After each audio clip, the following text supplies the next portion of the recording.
Gonna move on. As I left the house, I was using Windows Movie Maker to put the last lecture on YouTube. So hopefully by the time I get home, it will be uploaded to YouTube, and then I'll put a link on Moodle so that you can access it, know where it is, and get it. There we go. How are we doing?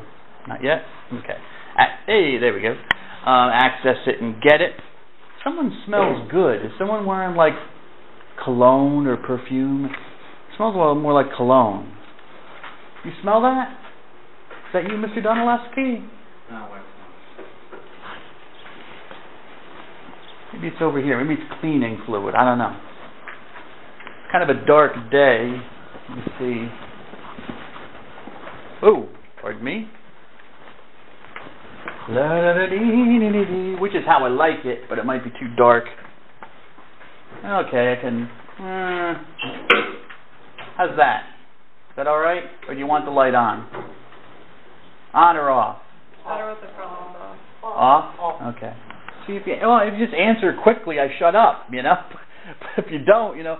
Alrighty, thank you. You're all goofy. Yeah. No, I smell it. Is that you? Dove. Dove. That That smells very nice. Yeah, maybe I guess that is soap. Interesting. Interesting. You can put that on your student evaluations. Mr. Dunn smells his students. No? Okay. It's gotten even lower. Or has it? Or have I gotten taller? I'm growing! Yay! Like Willy Wonka in the Child Factory, or the Chocolate Factory.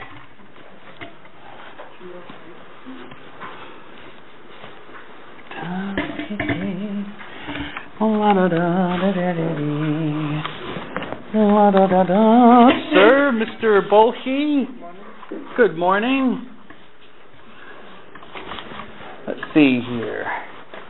Mr. Oh, let's see. Oh, Ms. O. Oh, yeah, I know where you are, baby. Choose a number between 1 and 150. 7? All right. Thank you. This is all.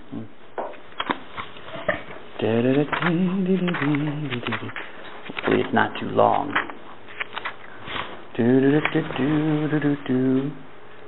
It's not too bad.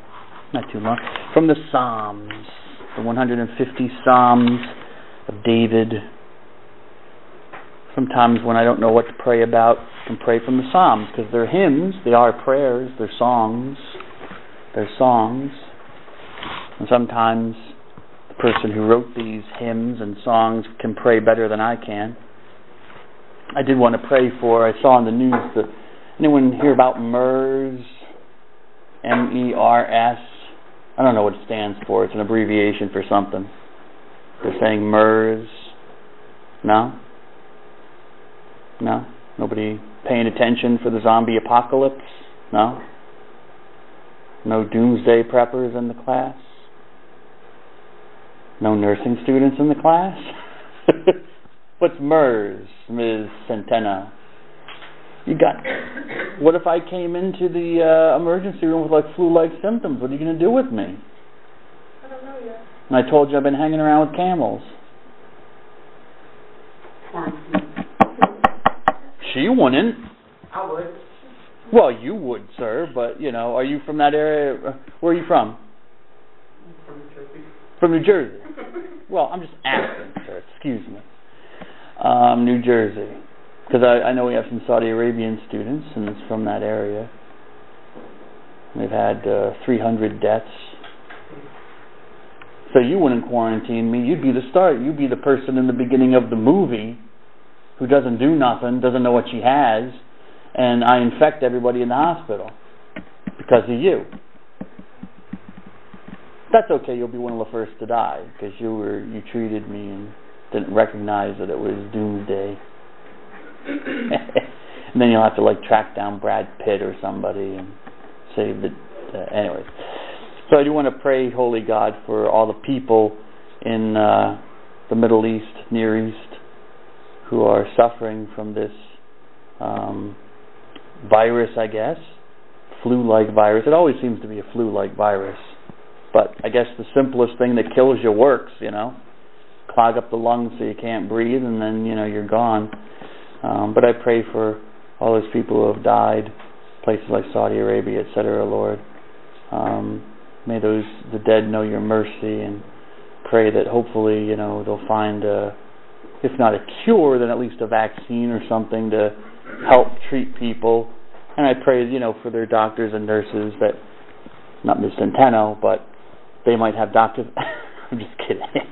I'm mad. I'm a bad man.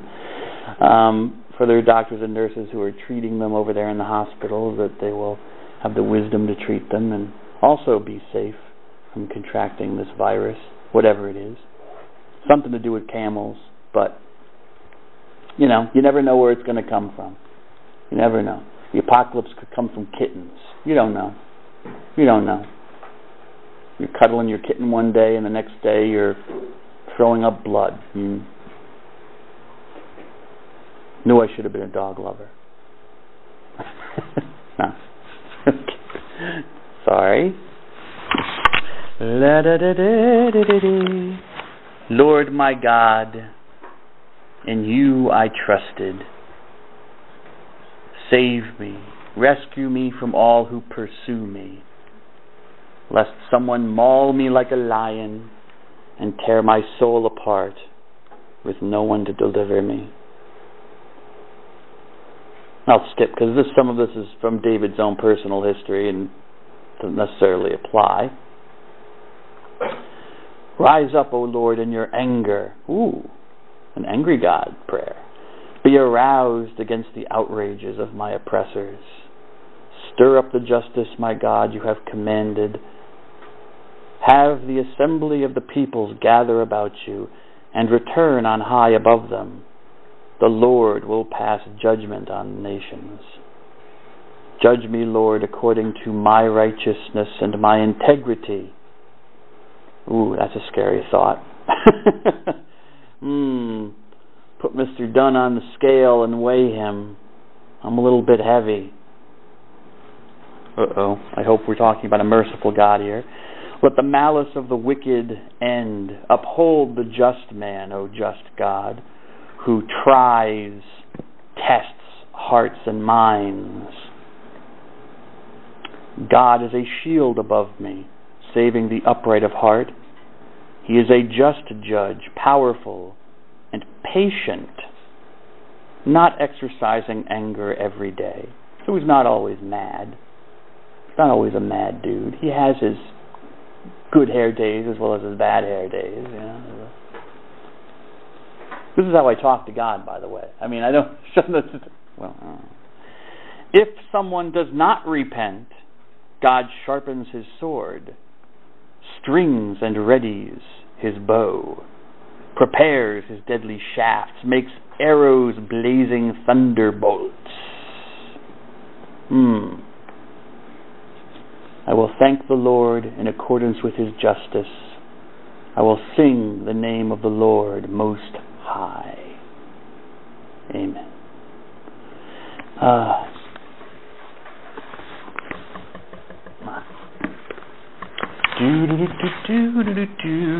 Maybe not the best psalm for a dark, rainy day. But, you know, whatever. You know, you got to take the good with the bad. You know, God is merciful and loving, and God also has to mete out justice and bring the hammer sometimes, Mr. Rizvi. God has to bring the hammer sometimes. Every now and then. Okay. Have anything to tell you? No, not really. Keep checking Moodle. Check Moodle frequently. That will be my message to you. Check Moodle frequently. Oh, where are my eyeglasses? There they are. My little friends. Did you put up the second test? I have no... Oh, good. Thank you, Miss... Is that Miss Souter? Excellent. Thank you. Good question. No, Mr. Dunn got sick this weekend. And it wasn't happening. I started them. Well, I shouldn't say that. I started one of them. And the other... Well, no, that's not true. I start from old question set. I started both of them. I just haven't finished them. So I will put them up. Huh? 2 and 3. The one on Eileen Flynn, the book, and the one on the class we had last week. All the stuff last week. So I apologize for that. Wasn't feeling well, so I did the little that I wanted to. Sorry, and just didn't do the rest. So I'll have it on, God willing, by the end of tomorrow.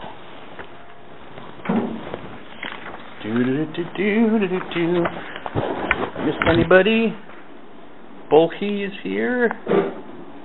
Del Cid, Cicero, Martinez, Valenti. Well,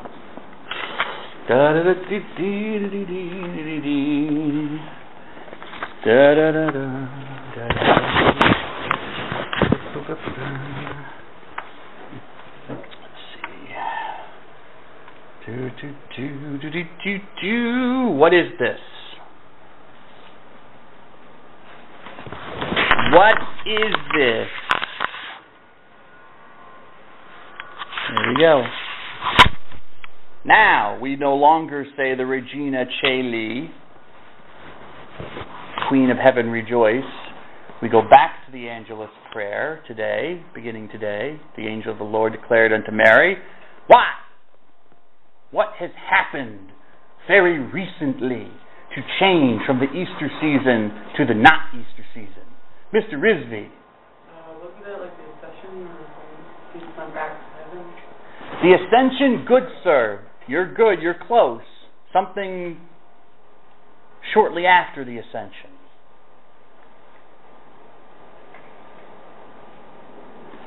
I'm still enjoying the fact that it tickles me pink that the non-Christians answer these questions. And this is not the only class, Like Protestants will answer my questions about Catholic practices, and non-Christians will answer my questions about Christian practices, and the Catholics and the Christians, well, mainly the Catholics, sit there, ugh. They didn't go over this in confirmation class. No, not funny. It's funny. I think it's funny. I think it's in a sad way. It's a sad, in like a sad clown sort of way.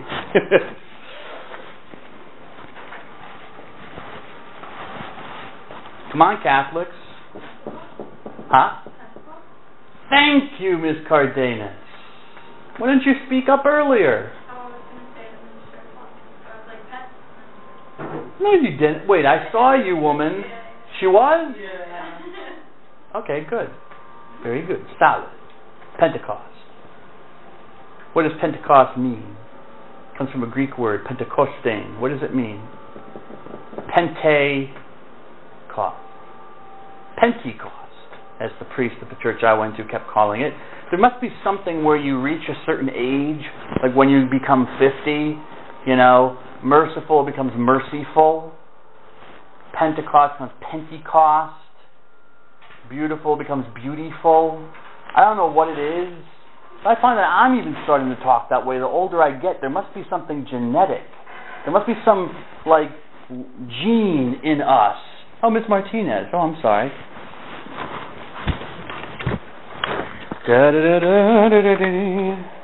No, I did not. Miss Martinez is here.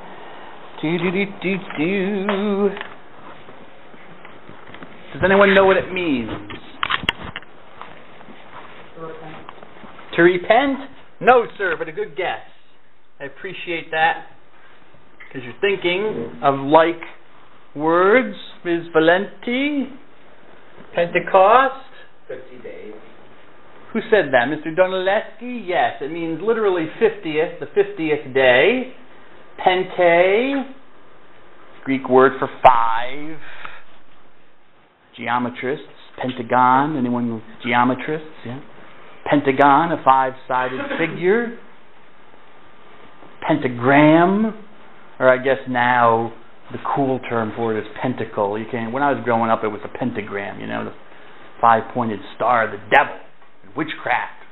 But now, since I think witchcraft has become Wicca and pentagrams have become pentacles, I think Satanists are still Satanists. So, at least they haven't changed. God bless them. They're at least still calling a spade a spade.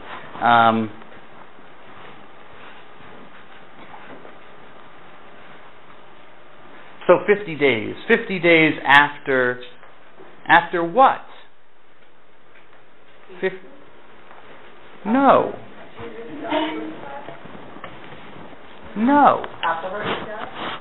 Passover. I know it is. Whatever. 50 days after Passover.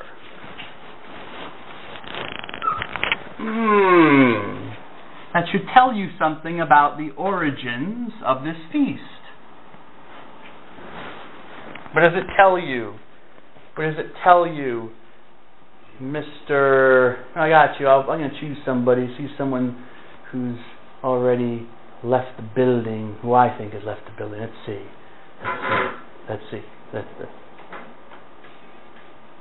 I don't think you've left the building, but I'll ask you anyways. Mr. Azwagi. Who celebrates the Passover? Christians? Jews? Yes, in a way, yes. The Jews. By the way, I noticed on my calendar that Ramadan is beginning at the end of this month. Ramadan. So I hope that all Muslims throughout the world are getting ready for the fast, baby. No food, no drink. Well, maybe you can have water. I think you can have water. No. No water? Really? No food, no drink, no cigarettes, no other pleasures of life, bodily pleasures. You can fill in the gaps. From sunrise to sunset. Interesting. Because that's how Christian Lent used to be. Christian Lent, it used to be no meat for 40 days. I think that was about it. No meat for 40 days. You could have fish and oil. And that was in the Western Church. Huh? I had a friend that gave up ice cream for Lent. Good for her. Whatever you want. Oh, really? Yeah. Because you said meat, I was like, oh. But really, Lent, or the Great Fast, yes, people focus on the pain. Because, the church is all about pain. And we're all about pleasure. We're always pulling for pleasure, and the church is always pushing for pain. As the great comedian George Carlin once said, but boom, boom, boom. Your shirt says peace and love forever, but I'm not getting the love, baby. The peace, yes, you're very quiet. But the love, throw some my way. Come on. I'm not that bad a guy. Anyway, in the Eastern Church is always more traditional and stricter. Traditionally, you were not supposed to have any meat, no cheese or dairy products. So that would have been if I had been living like 500 years ago. But then I think people were tougher back then. I really do. I think people just were tougher. They had more intestinal fortitude. And I'm a very weak, lazy man. So I'm grateful that it's only on Fridays and Wednesdays that you're not supposed to have meetings and not supposed to engage in boisterous activity like going to weddings and dances and stuff like that because it's time of fast. But really what gets lost in the shuffle, Mr. Rizvi, is that yes, there's a fasting of the body of food or pleasures, but what kind of gets left in the shuffle and kind of forgotten, I don't know why, is that it's supposed to be also a fast from evil, from doing bad things. So if you listen to the prayers during the Great Fast, during Lent, during Mass and stuff like that, the priest talks about, yes, fasting, abstaining from certain foods, but also talks about giving to the poor, alms giving to the poor, and doing good works. For some reason, those two things kind of go. People forget about those. So God bless this person. You gave up something for Lent. That's great. Also add something. Add something. Something that you need to work on, Person I don't like. Well, it's not Lent anymore. I can't, but person I don't like, No, she won't even look at me. She won't. All right. I got it. She hates me. That's okay. I'm just kidding. Where's we going with that? Oh, Pentecost, Passover, the Jews, Christianity. Someone asked, I think it was Mr. Rizvi in the last class, about the connection between the Old Testament and New Testament and Judaism and Christianity, and when did Christianity become Christianity? It's hard to pin it down because it was a form of Judaism for so long. For the first 100 years or so, you probably wouldn't have known the difference, except that there were a bunch of Jews in your locale who met on their own for a meal that they did not apparently share with other Jews, or other Jews did not want to participate in. And they kept talking about this Yeshua guy, this Jesus guy, who they kept saying was this Messiah, this Christ, this anointed one. And whether people understood what they meant by that was anybody's guess. We'll find out in a few moments that a lot of non-Jews had no idea what the Christians were talking about, but the Jews did. Because they were Jews, okay? So they weren't reinventing the wheel. Passover is a Jewish holiday. Jesus was crucified around the time of Passover, so that has significance. And then 50 days after Passover, the Jews have a feast called Pentecost. 50 days. I think it's actually Shavuot, the Feast of Tents, when Jews remember, I think it's Shavuot, the Hebrew word which means a tent, plural, Shavuah, Shavuot, tents, where the Jews remember the time that they spent in the desert living in tents. Wandering in the desert, as we say. Although, if you read the Bible, they really didn't wander very much. They actually stayed in one place for a long time. But they did wander through the desert a little bit, and they lived in tents. They were not settled in the Promised Land yet. So to remember that, they have this feast day. So, the church flows out of Judaism. It was not, a lot of our holidays, you're not reinventing the wheel. Pentecost.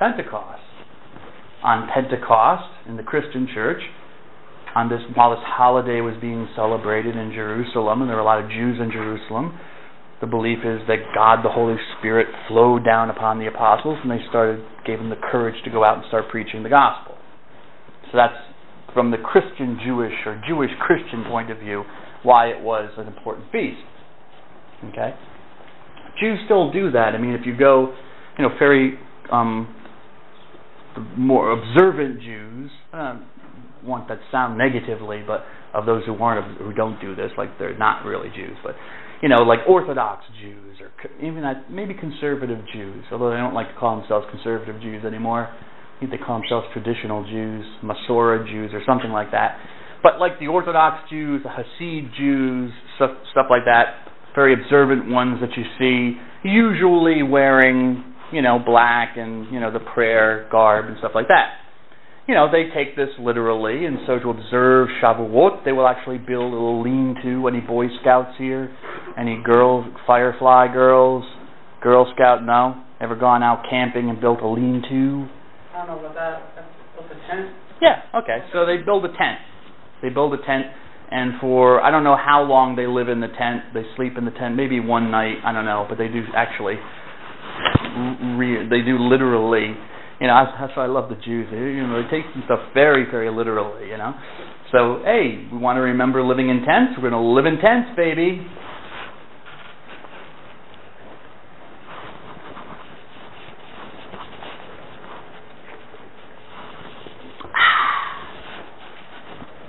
So the Testimonium Flavianum.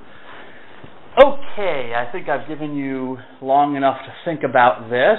Who wants to take a crack at it? Ms. Reen. Little spider. Hello, little friend. I'll leave you alone if you leave me alone. Ms. Reen. What is the Testimonium Flavianum? Well, first of all, who does it come from? Why is it called the Testimonium Flavianum? Flavianum, you know? Oh, boy! Yeah. Actually, I should do that in Latin, right? No, because he wrote in Greek. What's the word? What's the boy? Techne? No. Tecton is that? No, that's not what I want. Little boy. Well, I could do it in Latin, but it won't work. This doesn't really work. Testimonium Fabianum. Okay, Ms. Girardi.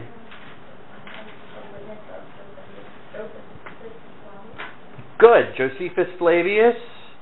You could say Joseph Flavius or Flavius. It's fine. Josephus Flavius. Who was he? Ms. Reen. Who is our buddy Josephus? Who was our buddy? Just tell me one thing about him, other than the fact that he was a man and that he lived a long time ago. The obvious. Tell me one specific thing, like who was he? What ethnicity was he? What did he do? What kind of writings did he write? It's a pick 'em, you know. What do you? You don't know? Check your notes. You were here. You were here in class.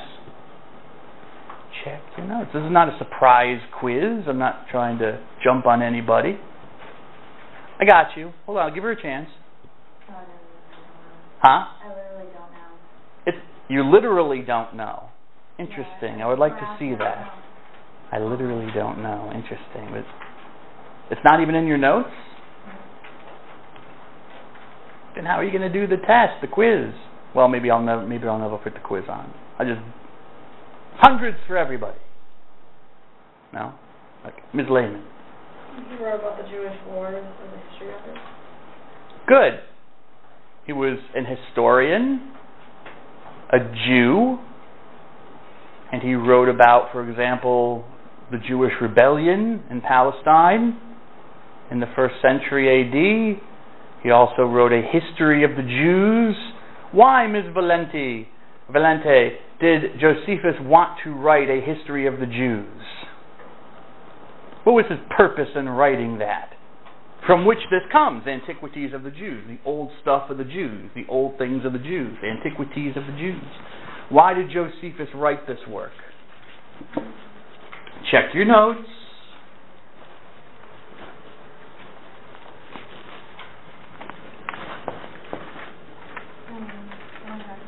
It's not in your notes. Now, if I checked your notes, would it really not be in your notes? Or are you just like stonewalling me? All right. With Pungratz, I saw you make a face. What do you got? You got something for me? No, the only thing I have is Antiquities of the Jews. Antiquities of the Jews. But not why he wrote it. Wasn't it to explain to non-Jews the history? Excellent. Is that in your notes? No. Where'd you get that from? I was here last week. She was here last week. What a great answer. Oh! My respect. But write it down. It's good that you remember. Use memory. Excellent. You remember things. But also your notes can aid you, huh? I'm going to tell you. Josephus Flavius, he wrote this work called the Antiquities to explain to non-Jews, essentially explain Judaism, to show that Judaism, the Jewish people, the Jewish religion was as old as, if not older than, their religion, the Greek and Roman religions, that it was an ancient religion. Because in the ancient world, they really had a lot of respect for something if it was old. And if it had been practiced for a long time. Tradition, we might say. Okay, so they had a lot of respect for that. So they didn't have a lot of respect for novelty, something that just kind of came out of the blue. Right? So, why were the Jews the only group in the Roman Empire that was tolerated? And I mean that specifically, that was a political, legal term. They were a tolerated group in the empire, which meant that they did not have to burn incense to the emperor. They did not have to serve on juries or in courts, because part of that was swearing to the gods. They didn't have to serve in the military. They didn't want to, or if they did, they served in their own units made up of Jews, because of course the Romans carried around images and stuff like that of the emperor, and images were forbidden for the Jews because of the Ten Commandments. God says, don't make images of me or anything. Don't worship them. What else? Well, anyways, there were a whole bunch of exceptions that were only for the Jews, believe it or not, in the Roman Empire. Only for Jews. Nobody else. Everyone else had to fall in line. Whatever god you worshipped, you fell in line. Okay? And everybody worshipped the emperor. Everyone burned a little pinch of incense to the emperor in worship of the emperor as a god, except for the Jews. Oh, and Jews didn't work on the Sabbath. That was another thing. So, you couldn't, Jews had special... Huh? Why were they exempt from everything? I'm just wondering. They got the exemption. I don't know the historical background of how it happened. They asked for it. It was, they were unique in the sense that other groups didn't care. The Romans were very tolerant to a certain point. When they conquered you, as long as you worshiped the emperor, you added to your own religion the worship of the emperor, and maybe you sprinkled some of the Roman gods and goddesses amongst your own.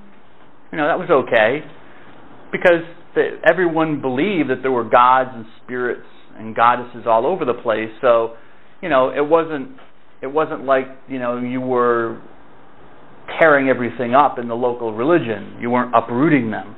They just added to their worship of, say, their Germanic gods, whatever they called them, Freya or Thor or whatever. What's the god? Witness on Wednesday. Anyway, but they would add to their own Germanic gods or Celtic gods or Eastern gods, whatever, Greek gods, the worship of the emperor and other gods,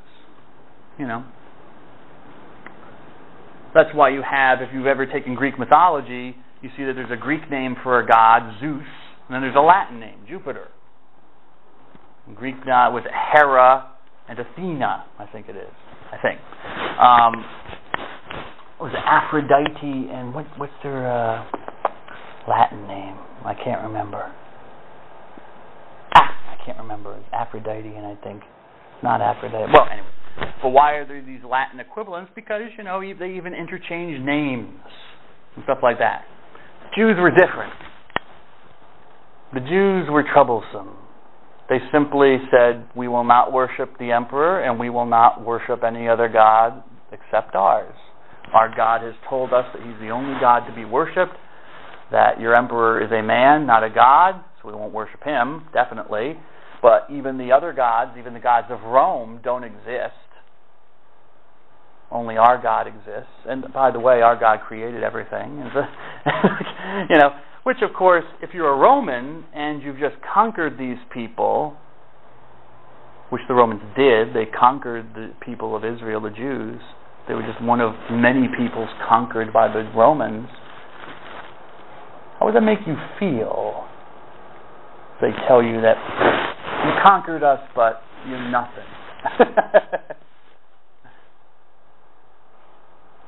No Italians in class? Italian ancestry? Anybody? No? Girardi? Pratt? Girardi? Valente? Maybe? Valente? Italian? No? But so it's kind of funny, in a kind of morbid way, because the Jews were troublemakers from the eyes of the Romans. They just wouldn't fall in line with every other group, so they had to make an exception. Do you want to have a bloodbath, or do you want peace and collect your taxes from these people and rule them? So, okay, throw them some tolerance. And I think maybe another factor was that the Jews were more dispersed than people think. I mean, there were Jewish communities throughout the Mediterranean, Jews in Rome, Jews out in Spain and northern Africa. Jews were, God bless you, yes, there were Jewish communities all throughout the Mediterranean. So there were more Jews in Roman society than people might think. Nevertheless, they were looked down on because they didn't fall in line, But they did have an ancient religion, and that had to be respected. The temple in Jerusalem had been there forever as far as people were concerned. It had always been there. So the Jews, even though from the Roman perspective, had these kind of weirdo ideas about one God and not eating the flesh meat of pigs or, stuff like that. They had to eat a certain way, and they had to cut the foreskin off of their male babies. They had some weirdo ideas from the Roman perspective, but let's get them to pay their taxes and at least be peaceable. Jews had another idea which made the peaceable part kind of difficult. What was that idea? Some kind of concept, expectation, something, someone. Christology, the anointed one. The Jews had this belief of a coming Savior, a Messiah, king figure who would liberate them from their enemies. So that every now and then you had some Jew who would kind of agitate, try to bring things closer, bring the end of the world closer. So, the Romans had to do a lot of crucifixions and crucifying in Palestine. It was a crucifying palooza, sir. That was another reason the Jews were a problem, because they were rebellious. So Josephus wants to kind of dispel these myths that the pagans, the non-Jews, have of Judaism, and show them how ancient Judaism is, that it's been around for a long, long time, even before the foundation of Rome and the Roman Empire, which is true. I mean, historically, that is true. The Israelites were before Rome. Rome was a latecomer at the time.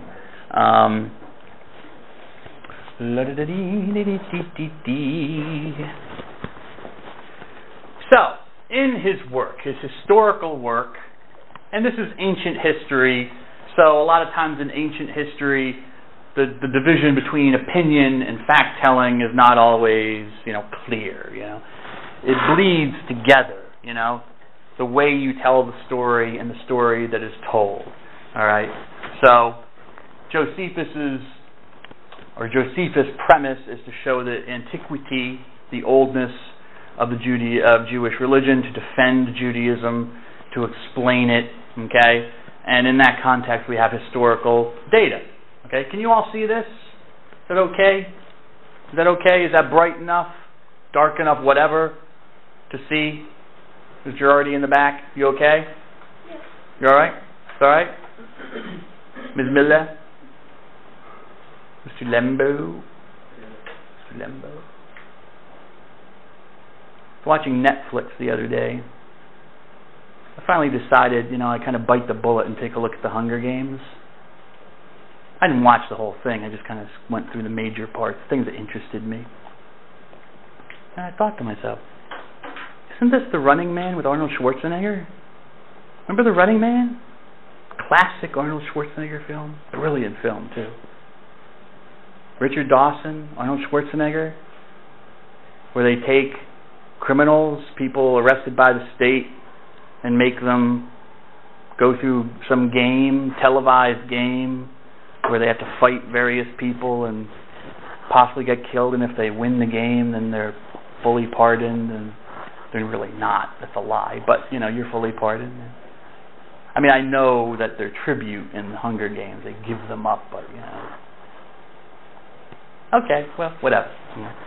Just a thought. I used to, it's Hollywood recycling. I don't know. I know it's based on a series of books.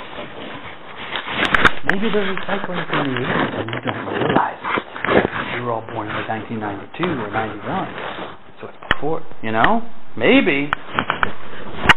But just, okay, go on. My brother said it was a chick flick, but I didn't really find anything chicky about it other than the girl. I mean, I don't know what made it a chick flick, but whatever. Maybe you have to read the books. Okay, this is our statement. We had, I believe, Ms. Reen read this for us last time. So. Oh, that was me. I read that. Oh, you did? Yeah, I did. I'm sorry, miss. Thank you. Gives you another reason to give me the stink eye. Okay. I'm just trying to make you blush more than you are. Okay, credit where credit is due. Ms. Stouder read it. I apologize. Okay? This is our other reference to Jesus that he makes. Our first one was actually not even a reference to Jesus. It was a reference to whom? To whom? James, who was? Yeah, he was a relative. He was a brother of Jesus. And Josephus throws in the information who, oh, by the way, was called the Christ. Okay, so there is some assumption there that the readers kind of knew Jesus was the Christ guy. People, some people were saying was the Messiah guy. Okay, just like if you know nothing about, what's his name? Simon Cowell. But you might know, oh yeah, he's that singing guy, or the guy who does those shows where the singers come on. You might not know anything else. Or Tracy Morgan, who was in the news recently for what? Yeah, so, and his passenger was also hurt, and I think somebody was killed. So, Holy God, please remember, have mercy on the person who was killed in that car accident, and for Tracy and his friend, please, Holy God, bring them healing from their injuries and save their soul. Pray this through Jesus, your Son, our Lord. Amen. I'm still wondering, Lord, how that got such a response. My question about Pentecost got nothing. Crickets, Lord, crickets. But I mentioned Tracy Morgan, and it's like all hands on deck. Oh yeah, that guy! Okay. So you might not know who Tracy Morgan is, but you might, oh yeah, he was on Saturday Night Live. That might be all you know about him. Or that he was on some TV show that I don't watch. I just don't.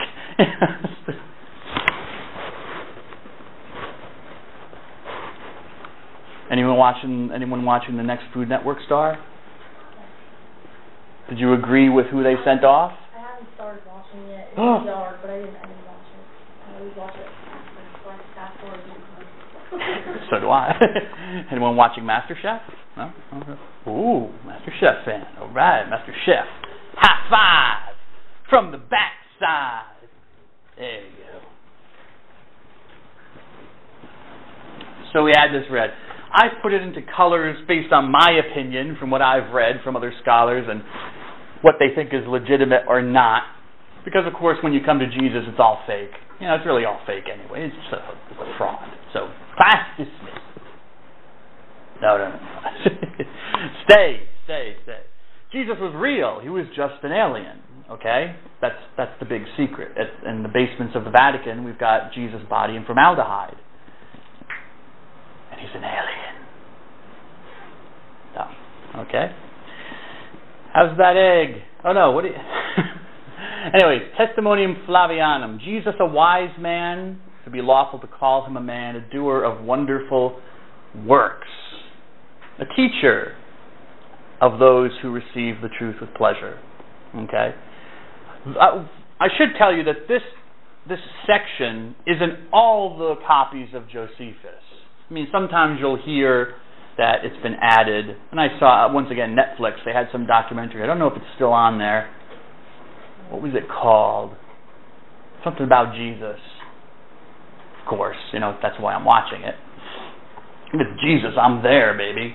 I can't remember the name. Myth or Mystery or something like that. But anyways, the whole premise of this documentary on Netflix was that Jesus didn't really exist, that these historical references to Jesus are fabrications. They were added later by Christian copiers of Josephus' works. And that somehow, whether or not Jesus existed, or the fact that Jesus did not exist, had something to do with the JFK assassination. I don't know. But like halfway through, they switch over to JFK, Vietnam, the Iraq War. I'm like, wait a second. What does this have to do with whether Jesus Christ existed? It's like, you lost me, baby. Weird, okay? But whatever. Cognitive dissonance. I find that schizophrenics have that problem. Loose associations. It's like, Jesus, Adonis, Apollonius Tyana, JFK, Vietnam! It's like, okay. But this text about Jesus, these references, in fact, these couple of references to Jesus and to James, his brother, are in all the earliest copies of Josephus that we have. Well, you might say, well, yeah, but it was copied later by Christians. So they're just adding, what's there, what some other Christian put in. Okay, fine. Well, we have other translations of Josephus' work, not just from his Greek, but we have Slavonic, which is ancient Slavic languages like Bulgarian. We have that. And the Slavonic actually has additions to Josephus. But these aren't missing, they're still there. Okay? And just because it's a reference to Jesus doesn't mean suddenly Jesus is the Son of God. I think people get a little bit, it's almost like the JC factor, Or the JC is like a line in the sense, like, if you admit that it's legitimate, that somehow that makes you now a Christian. No. Because a lot of this stuff, it depends on how Josephus means it. Some of it I could see, and I have that in black, as spurious, as fake, maybe added. But a lot of it doesn't really, even if I look at that as a non-Christian, and that's who Josephus was writing for, it doesn't really, bug me. Jesus was a wise man, so there are a lot of wise men in the ancient world. Socrates, Plato, the great philosophers, Empedocles, and, I could go down the names. I love their names. Think of them for kids' names. And kids' names. Amphilochius. Demonax. Oh, that's a good one. Demonax. Zeno. It's another good one. Great names. Hypatia. For a girl. She was a female philosopher. Hypatia. Imagine that name at school. Make the teacher work.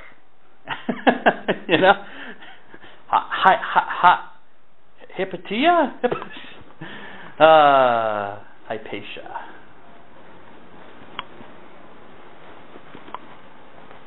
So calling Jesus a wise man is not necessarily any act of faith by Josephus. He was a teacher. He was a sage. Big whoops. They had teachers and sages in the ancient world. Jesus was not unique. Okay? A wise man, it would be lawful to call him a man. Well, that's dubious, maybe. Depends on what Josephus might mean by that. Is that kind of like an implicit claim that he was more than a man? Like a god? I don't think that Josephus, a Jew, would be saying that. Doer of wonderful works, a miracle worker, there's no problem there, surprising, believe it or not, because the idea that works of power, miracles could be worked was a commonplace in the ancient world. There was nothing unique about Judaism or about Jesus, the fact that he worked miracles. Now, why he did them and which kinds of miracles he did work, that we get into a difference. Okay, there's a difference on why Jesus works deeds of power, as they're called. Okay, because, miracles were seen as magic. Okay, stuff like that. You can get the gods to do something for you, or you can maybe go over the gods' heads to this higher power, nameless higher power that even the gods have to answer to, the fates, whatever you want to call it. and then, heal your kid of some disease if the gods aren't listening. So calling Jesus a wonder worker, not really that big a deal. And Josephus mentions other people who were wonder workers in his history, who could make the rain fall, when there was a drought, stuff like that. Receive the truth with pleasure, maybe. Truth, that seems to be a judgment statement in favor of Jesus. I'm not sure that Josephus would make that statement. I'm not exactly sure why a Christian would add it. It doesn't sound, a lot of this, if it is a Christian edition, it doesn't sound very robust. It doesn't sound like, Jesus is the Lord, You would think that a Christian would add a lot more of the story about Jesus, but this is it. Jesus had followers, big surprise. He drew over to him many of the Jews and many of the Gentiles, so he had Jewish followers and he had non-Jewish followers. The Gentiles bit is interesting, because from the Gospels you would assume it was just Jews. He was the Christ, or he was a Christ. The may have been added. If you take out the in Greek, it would have been a Christ. Indefinite rather than definite. I have no problem with Josephus saying that he was a Christ. Okay, if Jesus was claiming to be a Messiah figure, I'm not surprised that Josephus might mention that, because he mentions it after this with James. Later on, he says James, who is the brother of Jesus, who is called the Christ. Doesn't mean Josephus believes he's the Messiah. He's just saying what was relevant about this person. Well, one of the main facts about him was that he claimed to be the Messiah. That's what made him distinctive. Yes? One thing I don't get is that the Jewish faith in that time especially, they said that there would be a Messiah who would free them from all their enemies. Wouldn't it make more sense that at that time Jesus came, that he might be considered the Messiah because of all what they were expecting? No, not necessarily. Not necessarily.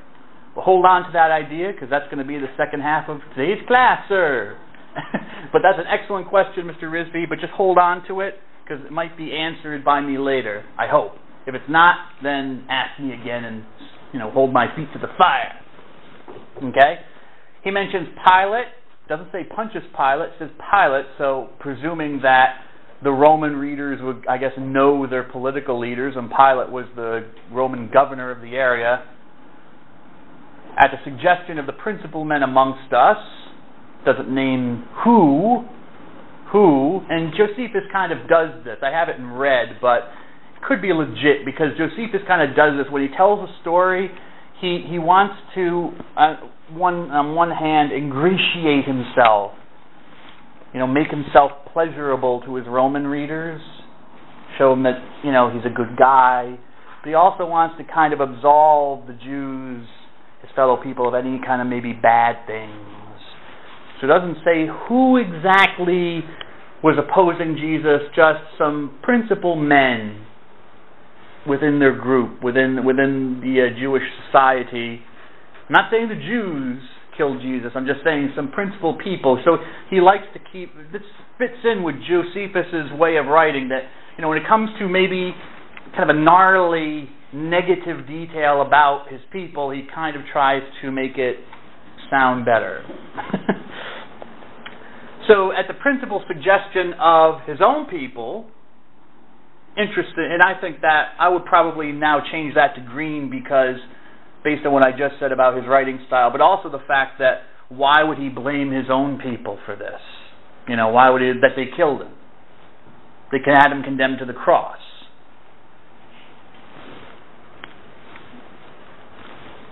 Not maybe the detail you want out there when you're trying to say how great your people are.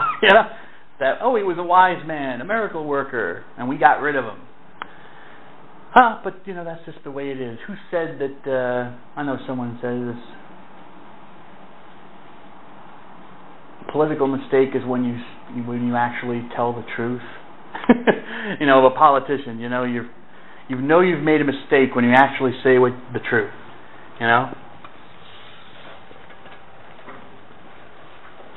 Like, I want my politician to lie to me. Just a little bit,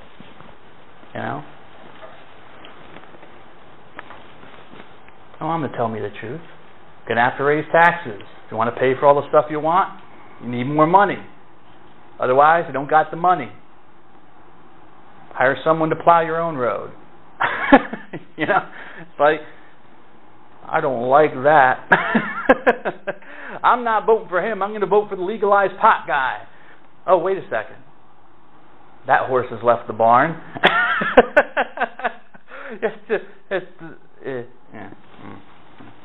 Have you ever thought about that? Have you ever thought about the legalized pot thing? I think about these things. Just throw that out there, just for fun. Because now it's like, if you smoke, right, Ms. Reen? I'm not saying you're a smoker. But if you're a smoker, got to go outside. Got to go to a particular place. You know? I mean, what if you're in an elevator with someone, or on the street with someone, and they just decide, I'm going to smoke a cigarette? Some people will get pissed, you know, and be like, I don't want your cancer. Yes? No? I don't know. Okay, so we have to, you know, have the smokers, you know, beat themselves and crawl out to, because, you know, smoke their cancer sticks, and, you know, if you're going to die, die over there of cancer. Don't give me your cancer. What's going to happen with pot? Because cigarette smoke causes cancer, but pot smoke, I guess, also can cause cancer, yes, because it's smoke, but it also makes you high. Now, I can control the cancer, yes, because I can walk away. Can I walk away? Ah, okay. But pot smoke, if you smell it, doesn't that make you high? No. Okay.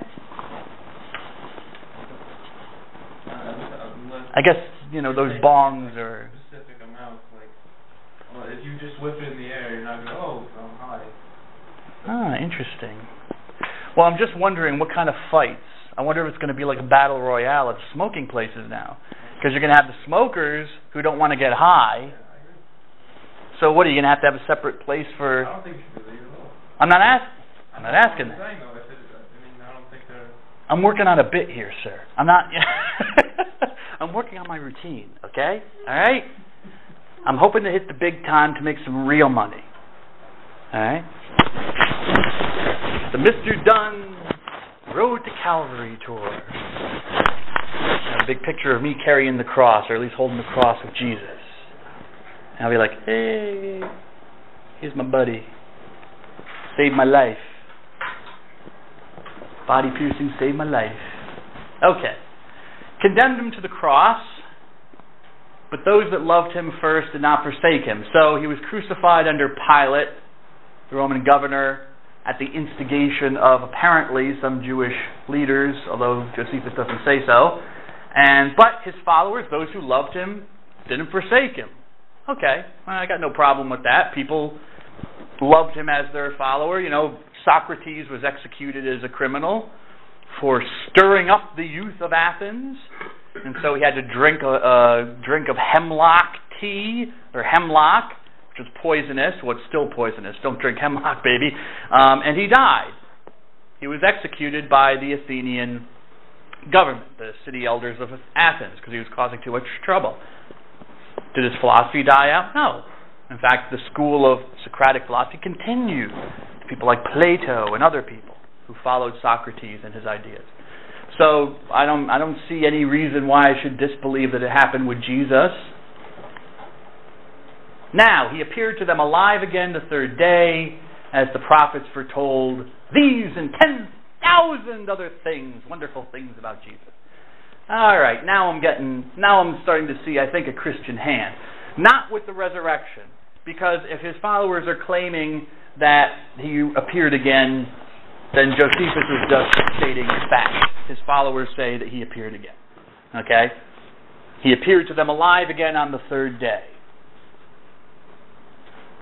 What makes me kind of tend, in my mind, towards thinking it's authentic and maybe should go more green towards legitimate is the fact that Josephus doesn't explain what the third day means. What third day? You know, if I'm reading it, you know, it's like almost like he's getting this information secondhand.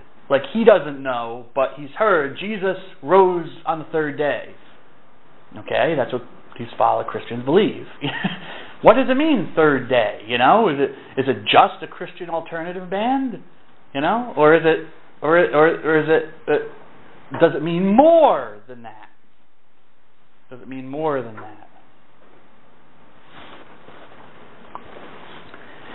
The thing about the prophets foretold these and 10,000, that's where I would say that maybe someone's doing a little bit of addition here. 10,000 other wonderful things concerning him. Okay, only 10,000.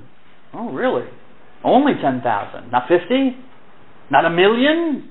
That's where it's getting a little bit, you're inflationary here. It's getting a little bit inflated, like, not just told many wonderful things, but 10,000 wonderful things. Although I'm not sure why a Christian would add just that. I don't know. I mean, I would still expect a Christian to maybe include a little more of the story about Jesus and some of those things that were so wonderful. The divine prophets, that's not a problem. I mean, Josephus was a Jew. The prophets were revealers of God's will, so that's not a problem. Whether Jesus fulfilled prophecy, that I don't know if Josephus would have said that. But it depends on what he's claiming. Is he just stating the bare facts of what Christians again say about Jesus?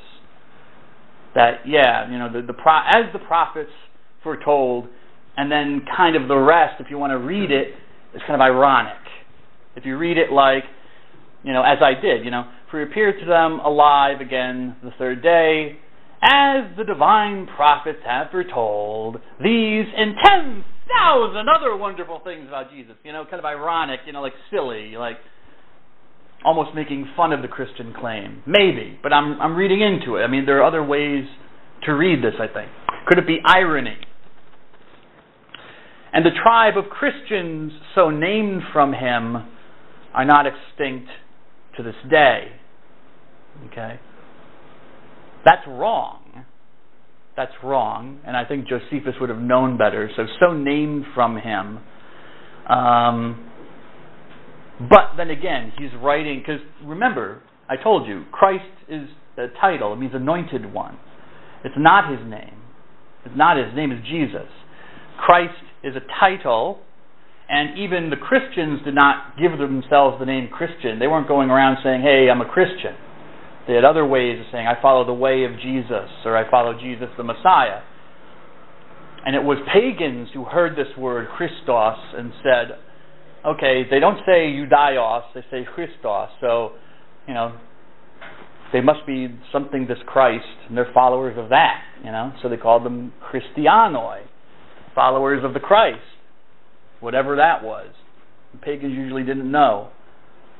So it's not really his name, but if Josephus were kind of talking down or dumbing it down in a way for his pagan readership, who didn't want to go into this long explanation of what a Christ is, maybe so named from him. It could be a mistake. I mean, it is a mistake as it stands. It's really not named from Christ, because Christ is in Jesus' name, although we tend to speak about him in that way. Even I do it.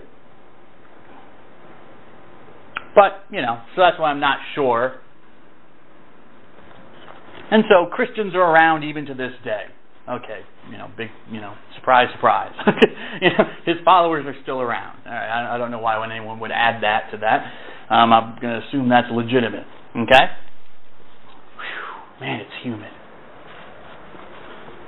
Turn on the air conditioning. Please. It'll be just like a dog. I'll hang my head out there. Ha, ha, ha. Oh, yeah. Or I'll bring in a fan or something. Okay. Those are our Jewish references to Jesus. Now we have some references to Jesus by non-Jews. First one we'll look at is from Tacitus, an historian, a Roman historian called Tacitus, who was writing, it's not when he died, is it? Or that's when he was writing? Circa 110. You know what? I'm not sure. When you're not sure, check. I'm not ashamed to not know. When I first started teaching as an adjunct, teaching at another school, not here, college, and I got my first evaluation, and I remember the head of the department who had evaluated me said, you know, never tell your students you don't know, because you're the authority up there. Don't tell them we don't know anything. Apparently I said I would go over information and say, well, what do we know at the end of the day? Well, we don't really know. You know, we just have this information, and it depends on how you interpret it. Like with the Testimonium Flavianum. Don't do that. You're not supposed to. Well, what do I say? What do I lie to you? Oh, yeah, I know. I know. Wink, wink. Get it? But I'm not going to tell you, because I don't want you to know that I don't know. But I'll tell you I know. Yeah, it's like, I don't know. Sometimes, I mean, he was a good guy. I'm not attacking him. It's just that sometimes people can be afraid to reveal that they don't know. And I remember I used Wikipedia when I was here at Caldwell, when that nun, you see the nun that came by? Oh yeah, she was evaluating me. And she was in the room, and I thought, you know, it would show my technology cred, you know, that I'd go on the computer and I'd go on Wikipedia and say, okay, I'd check a date for something, you know. Because Wikipedia isn't that bad. I mean, people have this old view from like the 90s when it was, you know, just starting, you know. It's actually pretty good, and I know this from my own field. You know, when I read theology and biblical articles, they're not bad. But you have to be careful, because there can be significant bias. But it's also very useful for links, finding links to other stuff that you might not otherwise find. So Tacitus, what do we got? Publius Cornelius Gaius. His parents didn't like him. What are they trying to say? That. All right. But anyways, Tacitus. Let's see. Okay, so he died somewhere after 117. So 110 is when he wrote this. Let me make a little note for myself so I remember in the future. Okay, when he wrote it. You know what, people? I got like 4 hours of sleep last night. If I'm here, you should be here. If I'm awake, you should be awake, baby. But I have the benefit of coffee, you don't, so. That's not what Tacitus looked like. No one knows. That's just an artist's impression, the Austrian Parliament building. Anyways, Sister Barbara had I would say she flipped her veil, but she doesn't wear one. Don't tell her I said that, please. But, you know, yeah. Don't ever use that. Don't use Wikipedia. Okay, but I still use this. Why? You know, if it's accurate, it's accurate. All right? I can't use online information that's accurate? All right. So, big surprise. I consult Wikipedia. Ooh. I use Google, too. You have great resources. You can find and see stuff. I know. But you have to remember, when I was growing up, when I was a kid, to find something out, you had really television, and back then, recording television, even in the 80s, wasn't always ideal, you know, because of the VCRs. The VCRs, you know, sometimes they weren't programmable. You had, you know, for the right way, you know, you had to watch what you're recording, which made absolutely no sense. But, you know, that's how they did it. And you also had to know when the show was on. You know, if you didn't know when the show was on, you'd miss it, you know. And it would only be on once, usually. Maybe in reruns. If you missed the rerun, you were definitely screwed. You weren't going to see that show again. Okay? I remember one day I was watching Burke's Law, and it was a mystery show in the early 90s, or mid-90s. And it was coming right to the end when they were going to reveal the killer. And all of a sudden they break in with news of O.J. and the white Bronco. Remember O.J. Simpson? You know how many years it took for me to finally see that full episode and find out who did it? Almost a decade. Because that's just how they were about it. Now they repeat everything a million times. You wait a few hours and it's repeated. Television, radio. If you want to listen to a radio program, if you knew it was on, it's not like they were publishing the radio listings in the newspaper about what they were going to talk about. Library, and hopefully you had some good libraries in the area, because if they didn't have or couldn't get the book that you wanted, then you had to travel, go to a college or a university that might have it. Hopefully get it on interlibrary loan. If you wanted to get a catalog or something, you have to call them and say, I want a catalog of what books you have, and they send me the catalog and order them, and so within a month's period of time, you get what you want. So there was no Amazon click and ship, one-click order. There was no... This is a blessing. As much as it is also a bastion of pornography, it is a blessing. Believe me. Because I'm finding out... So I'm 41. I'm finding out stuff that I would have never known about. I would have never been able to see an Australian rules football game without the internet. Or rugby league. I think nobody plays it here. You'd have to wait for the sports channels to put it on. They're not going to put it on because they got too many other sports to put on that people are interested in. I could care less who wins the Stanley Cup. But I would like to see some rugby league, or some Australian rules football, or some sumo. I love a good basho. Ms. Girardi, good basho.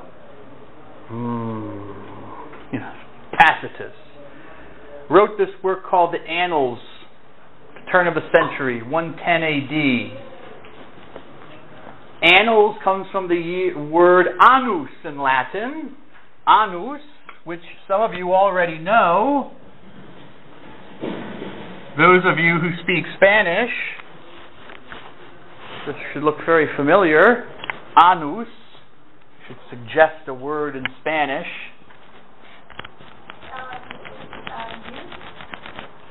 Year. Año.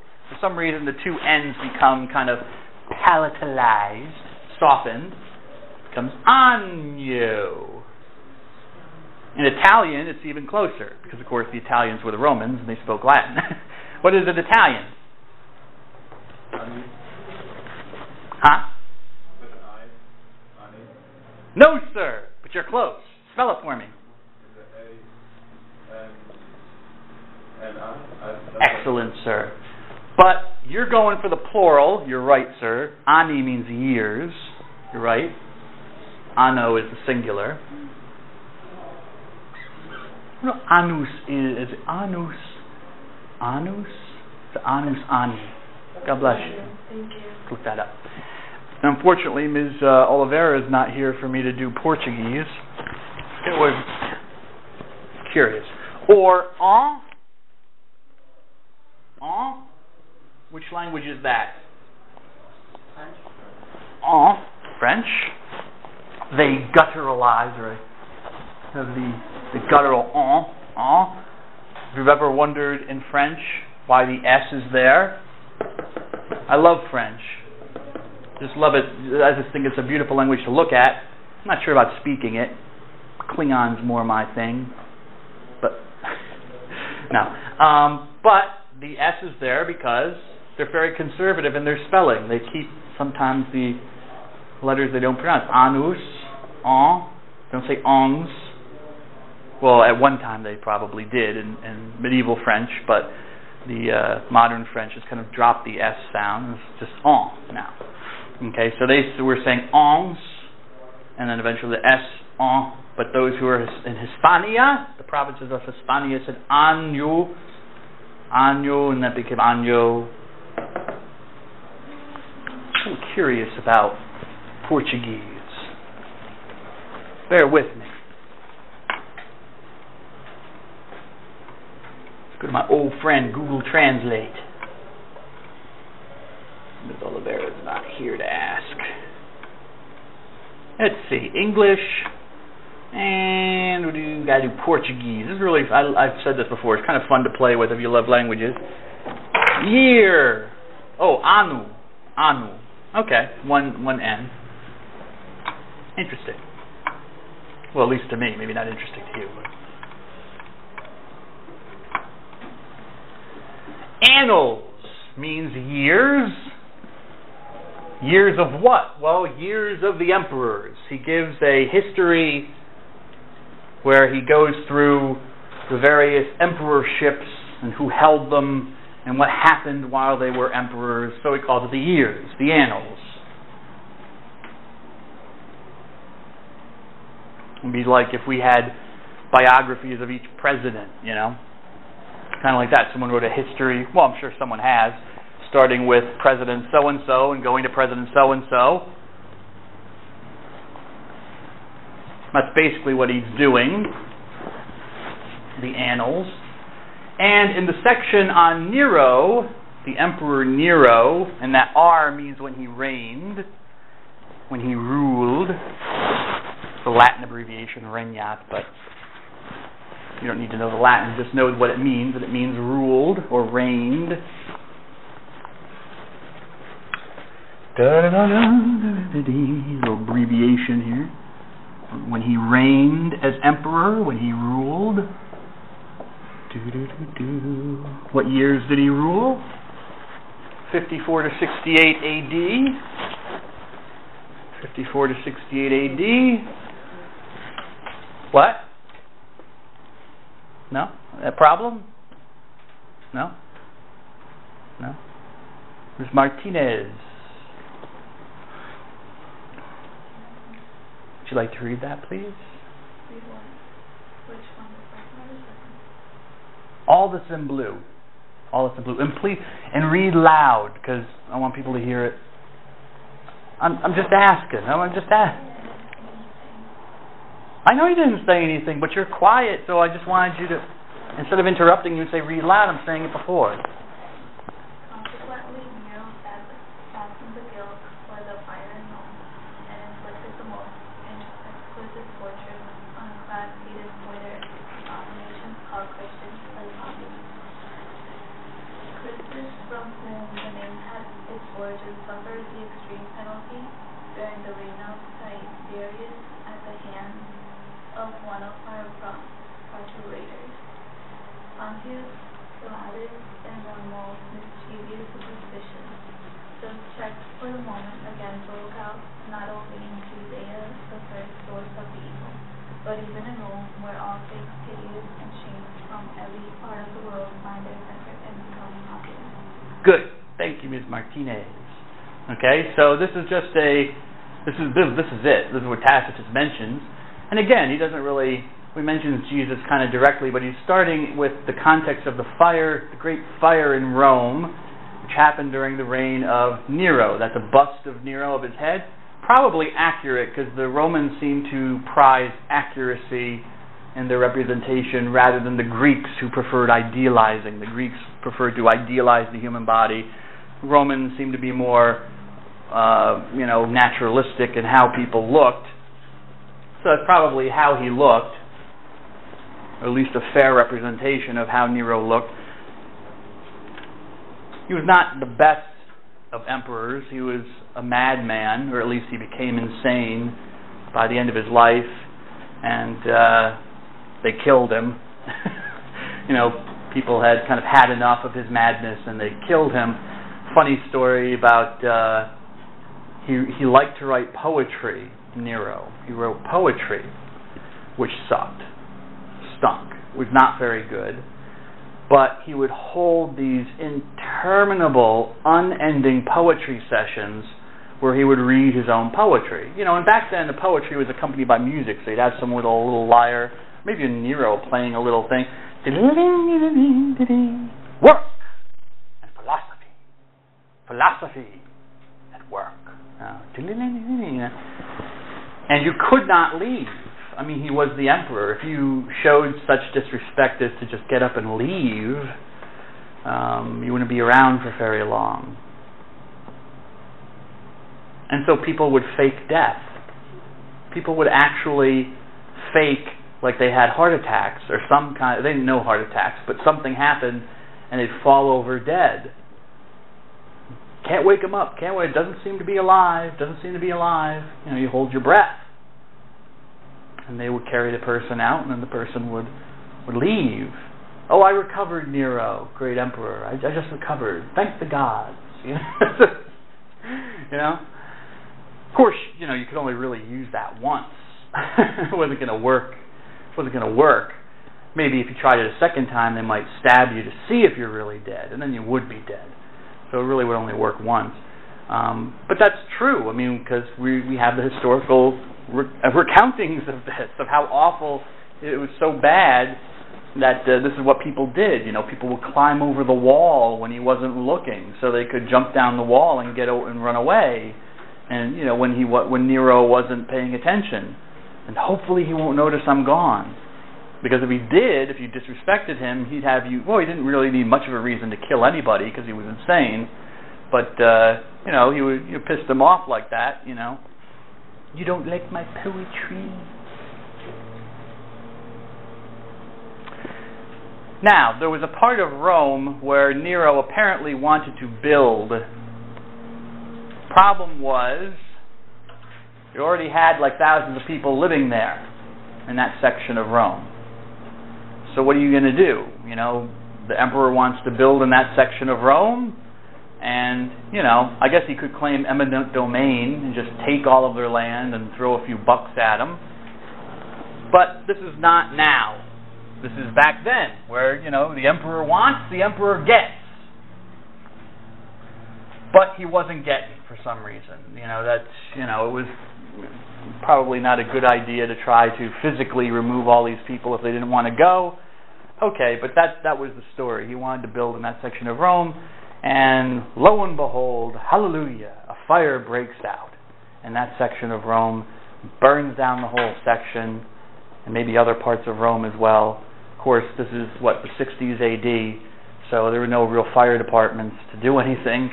You know, or really, what could you do? I mean, there was no fire hydrants, so you just let something burn until it burned out. You know, that's what they did. So it burned that section down, and the rumor started. Whether this was true of Nero, we can never really prove, unless we find some other archaeological or manuscript evidence. But we can never really prove this. But the rumor was that Nero had somebody start the fire. So, because, you know, once that section of the city was burned down, Nero was now free and clear to build his construction project. You know? Whoops, just happened to burn down. Don't come back anytime soon. We're not going to be rebuilding your huts, your houses. We're going to be building, I don't know, a hippodrome or something, a sports arena, you know, with tax dollars and bonds, you know, which didn't seem to really bother me maybe a little bit until I found out, like, the NFL and was, like, tax exempt.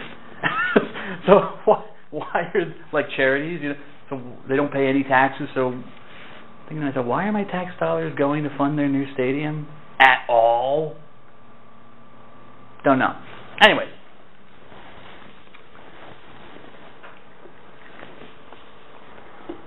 So there was this rumor started that Nero had it done to get these people out of there. Well, you know, if you're a politician and you've done something bad, or people think you have, and sometimes when you're a politician it doesn't matter. People thinking you've done something is just as bad as if you did really do something, you know. You got to deflect. If you can't deny it, if you have any real proof to deny it, well, just deflect. Punt and deflect. Okay? And that's what Nero does. He deflects it to this little group, misunderstood group, not really liked group, called Christians. And he says, they did it, you know? They're the people who are talking about their end of the world and Jesus coming back in fire, and blah, blah, blah, blah, you know? They must have done it. The Christians did it. And so, you know, being a law and order type of guy, you know, the emperor starts punishing the Christians in the city of Rome for what he says they did, having started the fire. Of course, without any evidence of that either. But he just says that we know, trust us, they did it. And he starts just massacring Christians. You know, bring them to the Colosseum, have the animals sick them. They would light them up. They would put them on poles and burn them.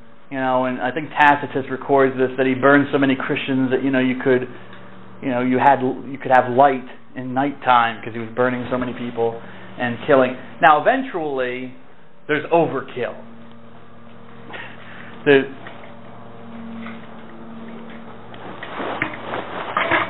just opened it up and start eating, and I don't want any. Don't think because you're going to offer some to me, and I have a cold still, I might still be contagious. Thank you, Ms. Cardenas. I appreciate that. God bless you.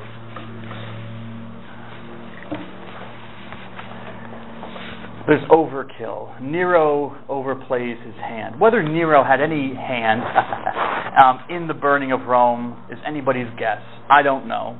The guy could have been completely blameless. It was just happenstance, a coincidence, and he used it. Okay? But, you know, even Tacitus agrees that probably the Christians didn't do this either. It was maybe an accident or something. Who knows? You know, person smoking a duchy. They drop a few ashes.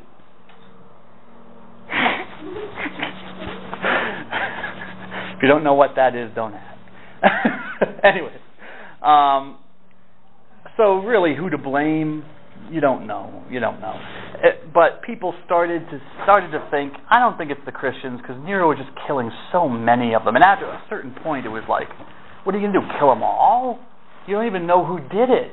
You know, that's not justice. Granted, kill the person who did it, or the group that did it.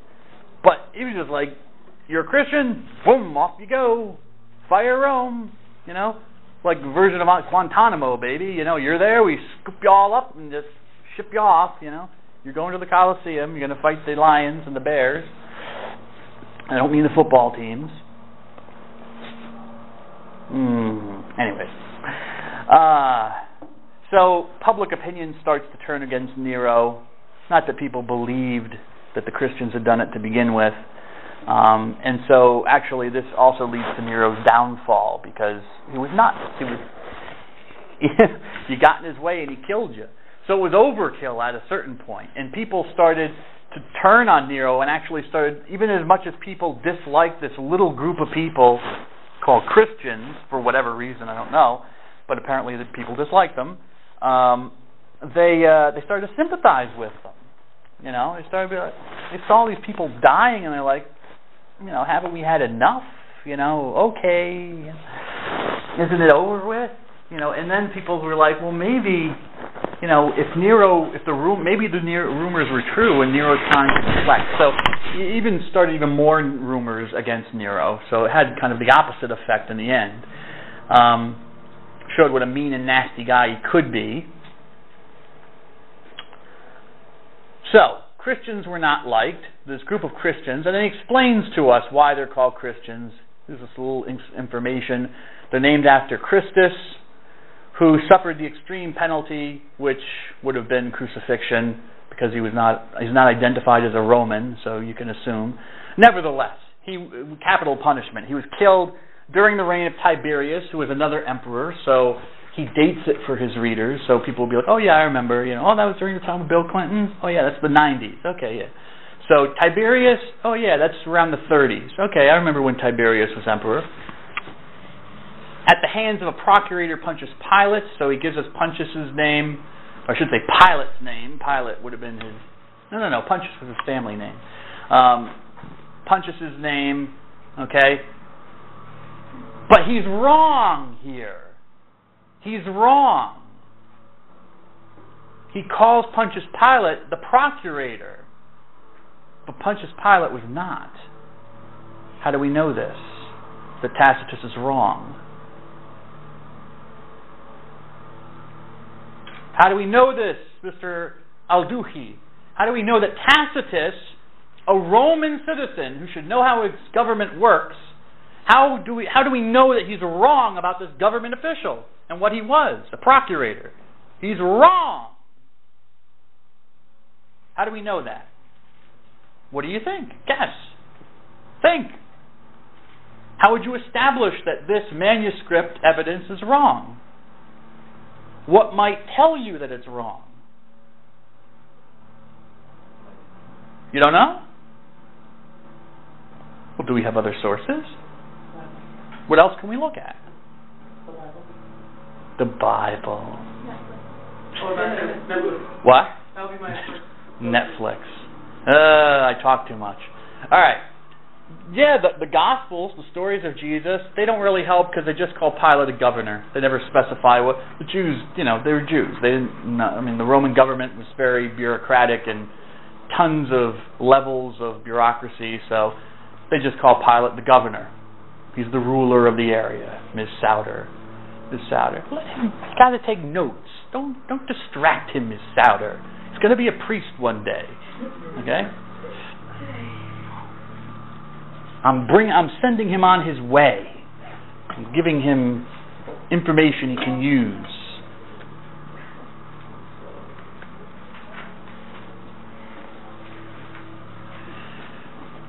What else might we look at other than the Gospels? Okay, that's a possibility. What other sources do we have?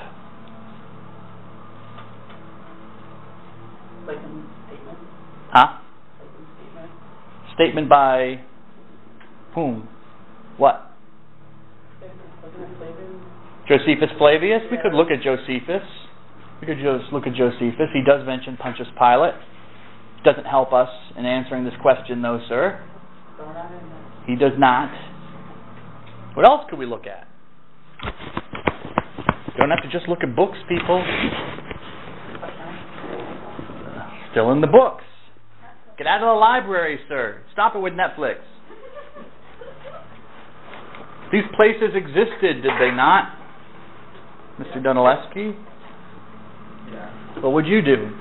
Go to statues. Huh? Yeah, the statues or monuments. Archaeology. Put your hat on. Put on your leather jacket. Faux leather, I'm assuming. Faux leather. Get your whip. And you're off to fight those Nazis. Raiders of the Lost Ark. Harrison Ford, Raiders of the...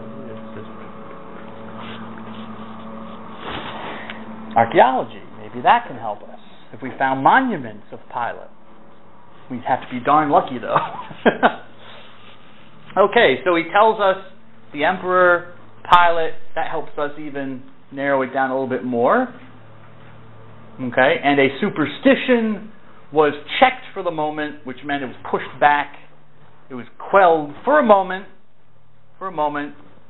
First it broke out in Judea, okay, Palestine, the province of Judea. But then it made its way even to Rome. Okay, so it gives us another bunch of information. That where it started. It started in the east, in the province of Judea, or Palestina, as the Romans called it. Okay, so it started amongst the Jews in that area. And it made its way to Rome, and Tacitus gives you his little, opinion of what he thinks of the big city Rome. He was not, I guess, a city dweller. He was not a city mouse, as they used to say. Anyways, I guess he didn't like, because Rome, people kind of looked down on Rome because everybody, it was a big city, it was a big city. So if you wanted to get noticed, if you wanted to make a living, you go to the city. That's where people are, and you can make money, and there are jobs. And if you have a religious thing or a message, like you're a philosopher, you can spread it amongst the crowds. Okay? So he's kind of, bemoaning the fact that, even here in Rome where all the crap is, more crap, this time from Judea. Superstition is interesting, because that's an accurate term. That's once again a technical term, just like calling the Jews tolerated, or that term tolerated that was used by Josephus. A superstitio, from which comes our term superstition, was anything that was not appropriate to Roman religion. So that even Judaism was considered, it wasn't a superstitio according really to Roman law and governance. They were I think a religio tolerata. But anyways, and because they were tolerated, they were not killed. The Jews were not killed. But a superstitio, a superstition, was different. It was different from a religio. Religio was the proper worship of the gods of Rome, and everyone had to do that. If you refused to worship the gods of Rome, especially the emperor, that was like, an act of rebellion. It was like an act of overthrow. And so you would be executed for that. Jews were different because somewhere along the way they got the legal privilege of being tolerated in Roman law, being a tolerated religion. So you didn't kill the Jews. You can't kill a Jew for not worshiping the emperor. All he has to say is, I'm a Jew. But are the Christians Jews? Not from the Roman perspective. They didn't know if they were Jews or not. So if you don't know where to categorize them, they're outside the pale, they're outside of the box, then they treated them like a superstitio. They were a superstition, and every superstition was kind of like anything that was not the norm. Okay? And in the case of Christians, because they were coming from Judaism, they're like, we're not worshiping the emperor and the Roman gods either, because we're Jews who follow the Messiah. Okay? Well, would the local synagogue consider you Jews? Probably not. Because the local synagogue, they probably don't believe in Jesus as the Messiah. Cast you out from the synagogue, maybe. So you're a superstitio, which means you have no legal protections. You do what you're supposed to do, otherwise you get killed. So that's why Christians would be arrested and killed. It wasn't necessarily anti-Christianity, because they were lawbreakers. They wouldn't worship the emperor, and they wouldn't worship the Roman gods. So he's right, this superstition is exactly what Tacitus viewed it as. Okay? So we have some historical information about Jesus. He is wrong as well, but this is not his fault, in the name of Jesus. He thinks Christus is the name of Jesus. Okay? So it gives us some little information that already very early on, the title the Christ was already being shortened to Christ. You know? People weren't saying Jesus or Jesus the Christ. Jesus the Anointed One. Very quickly it becomes Jesus, just simply Jesus Christ.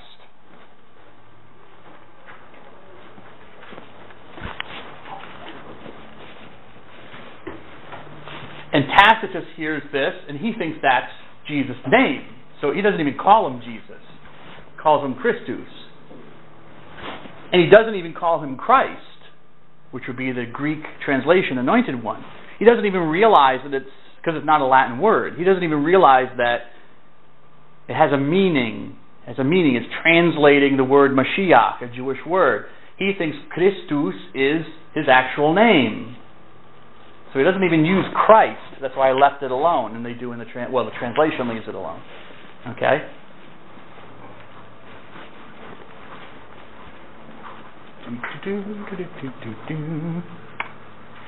You have another guy called Suetonius. This will be brief because the comment is brief. Who also wrote a life of the Caesars, the emperors of Rome. But he focuses more on the Caesars. And there is a difference. Eventually the Roman emperor, or the Roman ruler, became an emperor and then a Caesar after Julius Caesar. They kind of took, Julius Caesar was considered such a great figure, they took his name, Caesar, and made it into like a title for the emperor now. So Claudius Caesar, no relation. Lives of the 12 Caesars, Book 5, Chapter 25, Number 4, if you want to look it up. Claudius was reigning just a little bit after the time of Jesus. He reigned from 41 to 54. And there's this interesting little statement that Suetonius just throws out there about the Jews in Rome being kicked out. For how long, we don't know, but all the Jews were told to leave Rome by order of the emperor because of all these disturbances they were having at the instigation or because of Christus. Now this is one of those things you kind of salivate over. Well, I should say salivate over. This is one of those things that drives you nutty because it seems so clear that it's referring to Jesus. Okay? It has a connection with the Jewish community in Rome. They're arguing, there are disturbances over this Christus figure, okay? And so eventually these disturbances become severe enough that the emperor tells them, get out! Take a time out, baby! Go in your... God bless you. Leave, and we'll tell you when to come back, when you settle down. Okay? Christus is so close to Christus and Christos, Christ, that this is generally seen as a reference to Jesus. What's the problem with it? With the question mark? Well, the word Christus in Greek, long E, Christos, I should say, Christos could also be a man's name. It was not a common man's name, but it was out there. It meant gentle or mild, Christos. Christos. I'm pretty sure, I looked it up, I think it's gentle or mild, which could also describe Jesus. He describes himself as gentle. I am gentle of heart. That's what meek means. Christos. So, was there really some Jew named Christus in Rome who was stirring things up? Or was it is Suetonius mishearing Christus, Christ? Doesn't know what's going on? Okay. Well, if it is a guy named Christus, some other guy, not Jesus, that's our only historical reference we have to him anywhere. Okay? But once again, we have other sources. We can check stuff out, like I said with Pilate. What other sources do we have? Okay?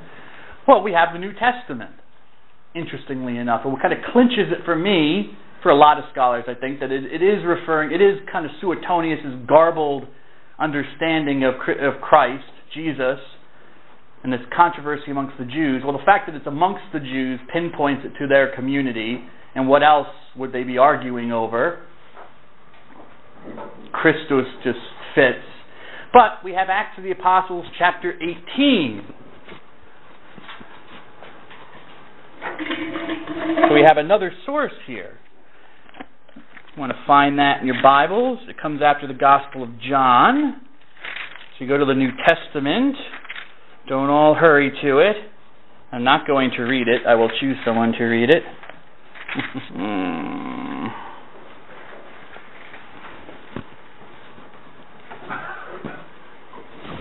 Let's see.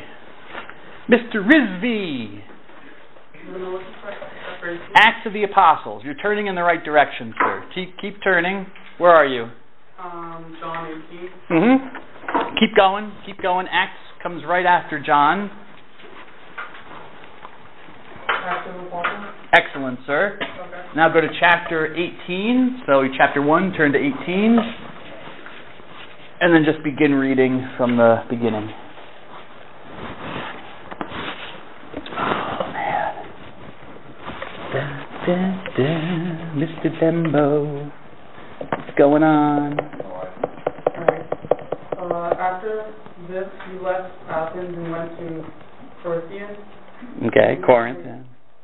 And he found a Jew named Aquila, good. A native of Pontus, lately come from Italy with his wife Priscilla, because Claudius had commanded all the Jews to leave Rome. Okay, stop right there. That's it. Okay? Luke is telling this story about Paul, this apostle Paul, this leader Paul, okay, this Christian evangelist, preacher named Paul.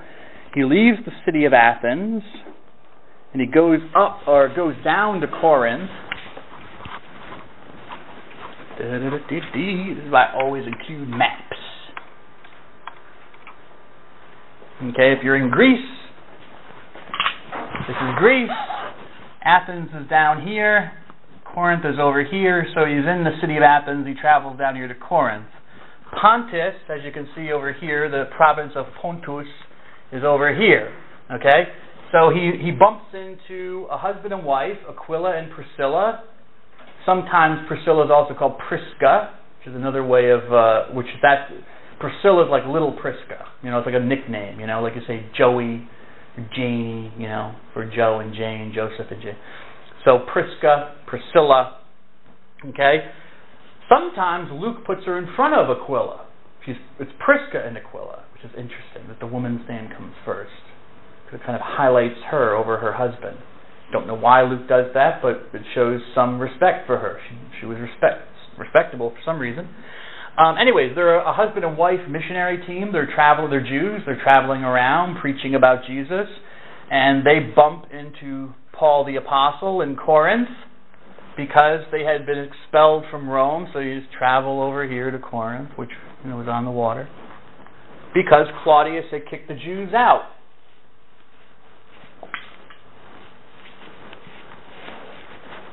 I find it interesting that Luke doesn't say why.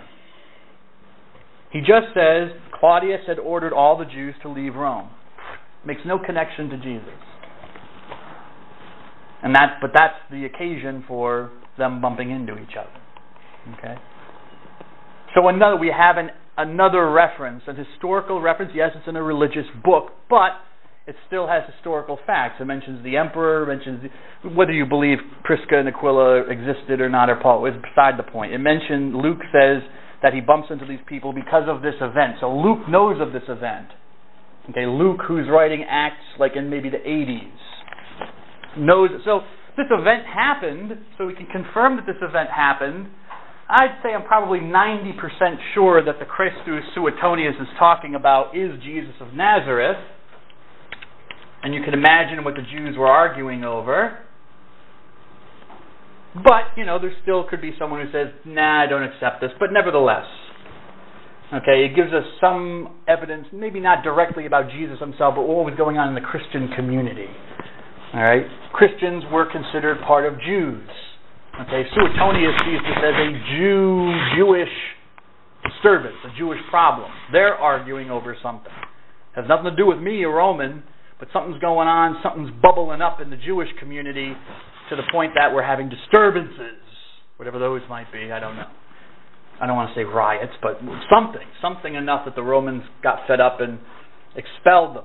Luke connects this to Jesus, even though he doesn't mention Jesus, by the fact that it's in a Christian writing about the beginnings of the church. And he remembers this event. And Aquila and Prisca are Christians, Messianists. But from the Roman perspective, they're Jews. Or maybe Jews.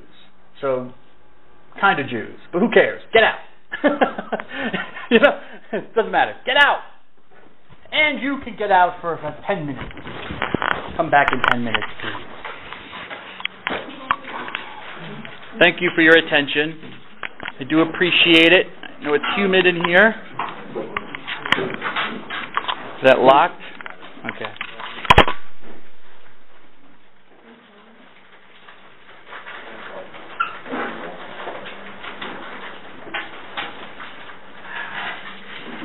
Got it, Mizo?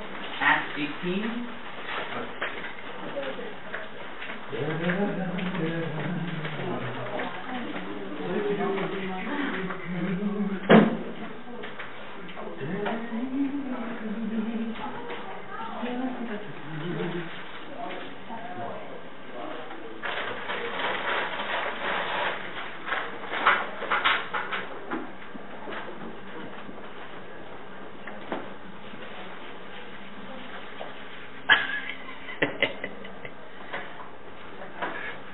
Are you opening that window back there?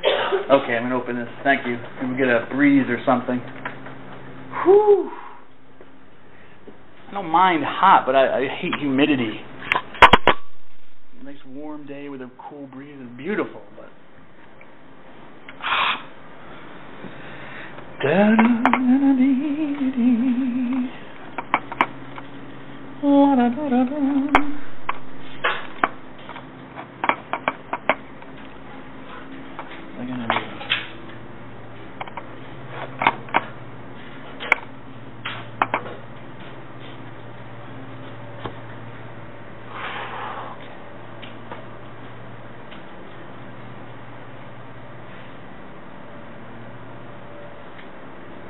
Going to go walk around. Be back.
That's 55.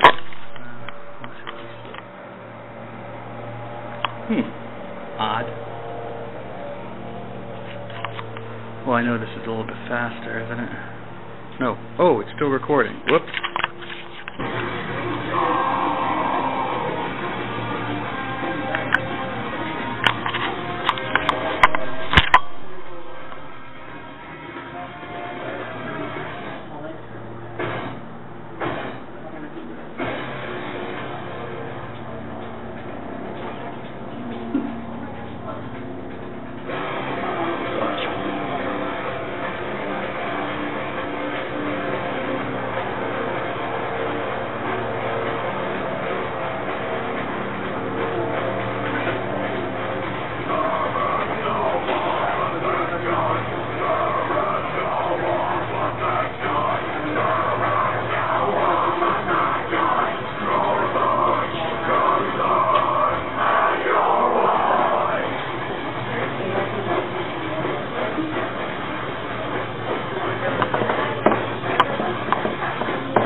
Yes, sir.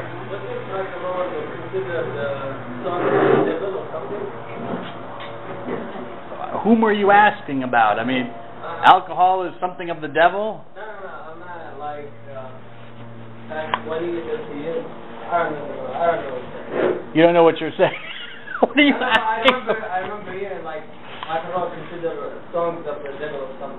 Oh, rock and roll. I thought you said alcohol. I'm sorry, sir. Oh yeah. There were some Christian preachers who were not down with the metal, but I'm Catholic, so I don't listen to those preachers. Catholic Church has always been big on culture. The culture is bent towards Christ, not Christ towards the culture. That seems to be the constant tension that's going on. Is sometimes are we bending ourselves to the culture? Example. Jesus says, I know. It's tough. Jesus. Jesus says, love your enemies. Pray for those who persecute you. Do good to those who hate you. So, pray for them. So talk to God about them for their good. I'm presuming Jesus does not mean, that the loophole, like you're praying to God to kill your enemies. I can't do it because Jesus said, but God, hint, hint, hint, hint, you could give her cancer. No, he says pray for those who are your enemies and love those who hate you and do good to those who persecute you, etc. and so forth.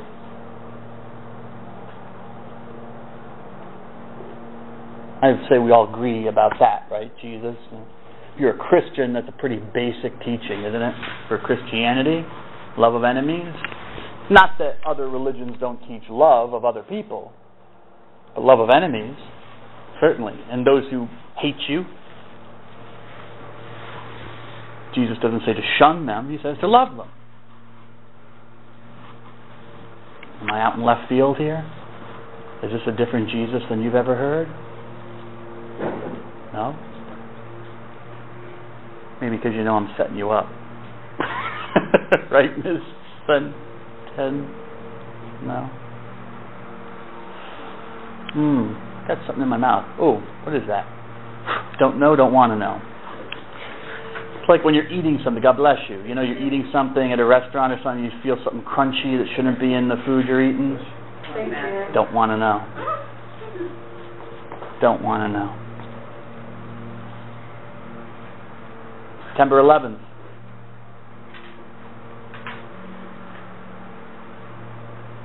What was the response of our avowedly born-again Christian president?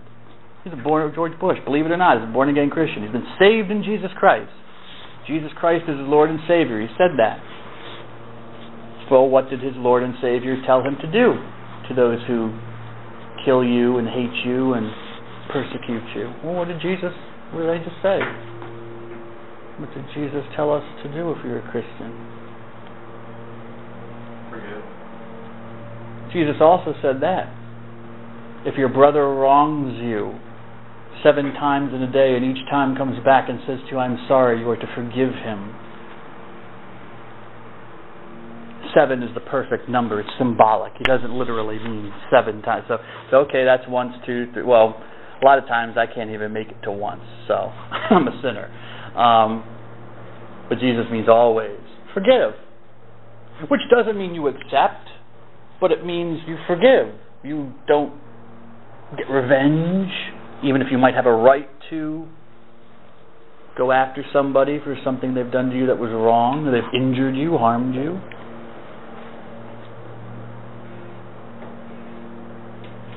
I'm not getting into the whole question if we're a Christian nation. That's not my thing. I'm talking about one guy who says that Jesus is his Lord and Savior. What was his reaction? Was it the reaction according to the teachings of his Lord and Savior?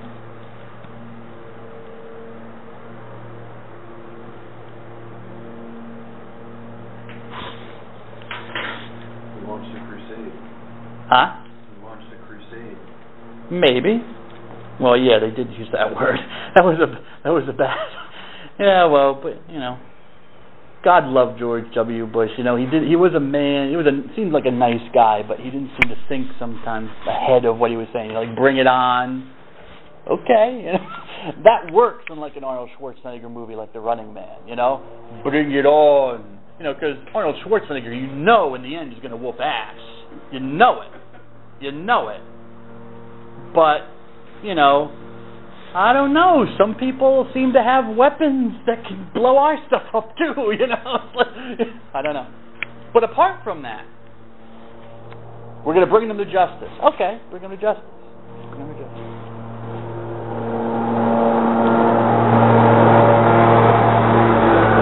Didn't he mow the grass like a week ago? Does the grass... Well, I guess it does. Look at that.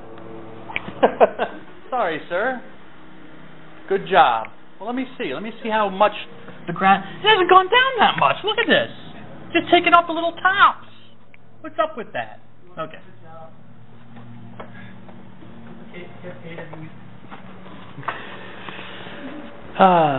President Obama. He might be a Muslim. I'm not sure. I've heard he's a Muslim. Yes, I know. Was he born? Yeah. What's an interesting thing about that birth certificate? No, I won't get into that because it's not a... But it's fascinating. I love conspiracy theories. Anyways, President Obama is a Christian man, supposedly. I forget which church he goes to. I want to say Methodist or something. I don't think it's hardcore Protestant like Baptist or Presbyterian, but I don't think it's kind of like, you know, airy-fairy, winky-dinky Protestant, like, say, Episcopalian, or no offense if you're Episcopalian, but, you know, it's not like, it's like, you know, what, you know, middle of the line, would you expect a politician to go to? Something that's not going to offend either side, you know, because you got to remember, you're the president, you know. And you have to go to church, of course. God forbid you, I don't know, be an atheist. Okay.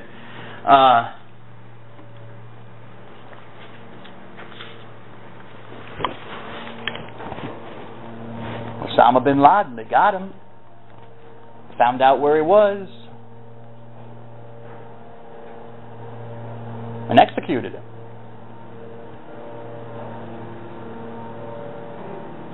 Bending the gospel towards culture, or bending culture towards the gospel. See, I understand where some of the preachers were coming from. They viewed rock music as very sexual because of the beat.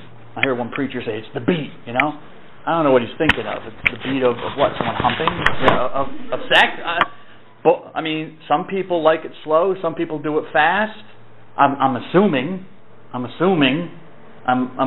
we're all assuming, I'm sure, because, you know, it's a mortal sin to have sex when you're unmarried. So I'm assuming we're all virgins. But I don't judge anybody. But that's why there's confession. It's very easily taken care of, people. You're not going to hell, just go to confession. All right, you know. She was there, I was there, you know, the mood was right. We're drinking a little juice. Having a cup of juice, watching one of those chick movies she loves to watch. And it happened, Padre. Believe me, the priest is not going to be surprised. Like, oh, yeah, you're the first person who's had sex that's not married. Big surprise. Okay. But anywho, yeah, so, but no, rock music is you know, is kind of overtaken. People, you know, see that they're just, music is music. I don't know what music is evil and what music is not, except country music. That is atrocious. That's the work of the devil. If the devil, well, I shouldn't really say that. It's not. I shouldn't be that nasty to it. It's just the work of humans who can't write music. That's, you know. Who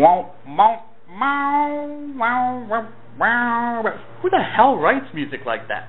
See, that's because you didn't give me any chocolate. I'm punishing you now. You didn't even offer me chocolate. I'm okay. That's fine. I might have to. I might take a piece of chocolate if you guys. I like it. I'm not going to give you a better grade for it, so I have to be clear about that. This is not quid pro quo, but I do like chocolate. You're going to throw it at me. All right. I'm not. You got it? Yeah. Boom. Oh man. I've never claimed to be athletic. I'd like to believe that I am. In my mind, I'm a svelte, muscle-bound rugby player. When I actually saw the tapes, I was a guy with a big belly running like 2 miles per hour, and the ball was always over there, and I was always over here, and I had to run over there. By the time I got there, the ball was always over there. Oh, well. My teammates love me. Anyways, thank you, Ms. Cardenas.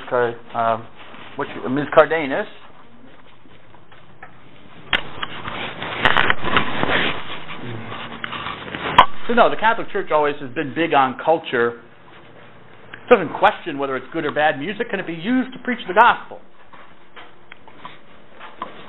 And sometimes you will hear something called Catholic rock. There is no Catholic rock. Not yet. There's Christian rock, but there's no Catholic rock. I have yet to come across a Catholic heavy metal band. You can start one. Yeah. I wish. Too old, too bald, too fat. And sometimes you see CDs on Amazon, like Rockin' Romans. And I wrote a review of one of these. I listened to the music. One of the bands was okay.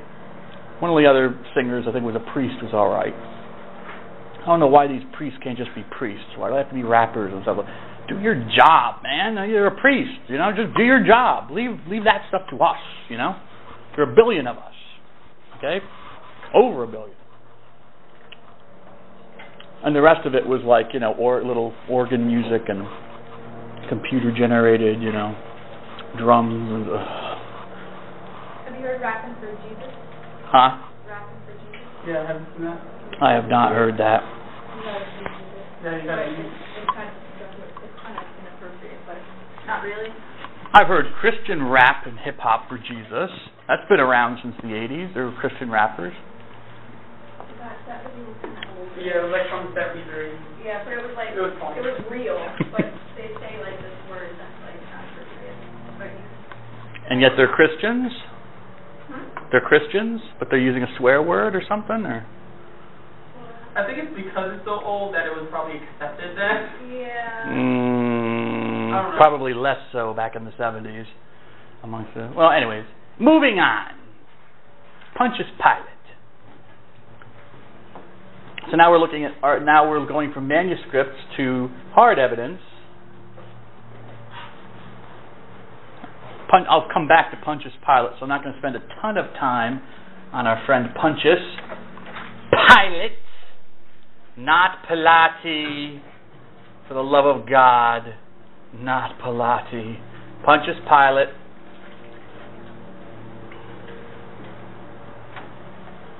Went to Mass this Sunday and heard the priest refer to Paul's letter to the Philippines. To the Philippines. I know I don't know how many Protestants are in the class, so I know the Catholics don't know what I'm talking about. But the letter to the I'll stop making these Catholic jokes if any Catholic can actually answer these questions. I'm just waiting, I'm just waiting, I'm Catholic too, so, you can't call me like I'm an anti-Catholic. Maybe I'm a self-hating Catholic, I don't know. Maybe because I'm Byzantine Catholic, you say, he hates the Roman Catholics. No. I'm just waiting for someone to be able to answer the questions, other than Protestants and non-Christians. Just waiting. The letter to the what? It's not the Philippines, the island nation. Huh? The Philippians. Again. Well, God bless you, sir. The Philippians. But this is... You're at the beach? You're kind of like hanging out. My sandals got wet. Your sandals what? It was raining earlier and my sandals were wet. Are all wet? Why are you wearing sandals? Because it was raining. Why were you wearing sandals? He's following My Jesus. shoes aren't water. The shoes just get wear. I don't have water-resistant shoes. Nor do I, sir. Yet shoes. Well, she's got sandals like flip-flops. He's following Jesus. Jesus wore sandals. He does? How do you know that? Well, every movie I've seen, he's always wearing sandals. I'm assuming... It's a bad way to start out, sir. Hey, I watched the Bible on the History Channel. You're better than I did. I couldn't stand that. I can't watch the religious stuff on TV anymore. It's just so awful. In my opinion. If you love it, that's great. I'm just giving you my opinion. No, I have... watched it. It was interesting. This was different. Yeah.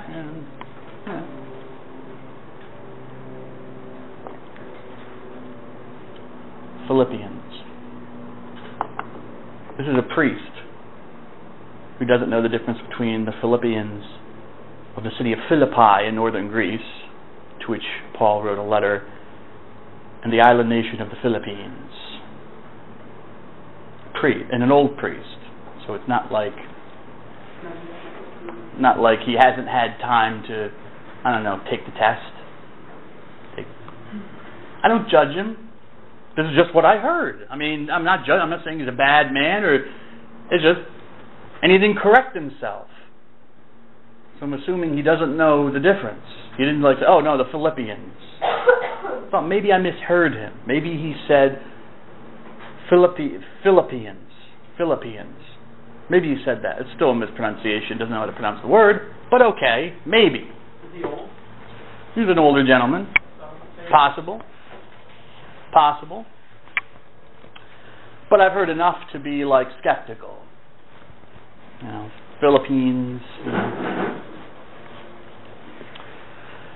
Corinthians seems to be a problem for some people. The Corinthians, stuff like that. The Ephesians, and anyways. The Pentecost reading was a beautiful one, right, from Acts of the Apostles. We are Idumeans and Arabs and Cretans. It has this all long list of foreign names, foreign Jews. You're going to have to know your stuff then. Guy almost got it. The lector almost got it. He did screw up one of them. I forget which one it was. He screw up one of them, but he did good on the other ones. Pontius Pilate inscription. So, people are digging around in Israel. People are always apparently digging around in Israel. And in 1961, they dug up this stone on which there was writing. This stone apparently came from a structure that was built there by, lo and behold, Pontius Pilatus. What's going on here? Notice when it's raining, they don't walk. It's when it's nice and sunny. Pontius Pilate, as I said, I'll mention later, so I'm not going to dwell on him too much.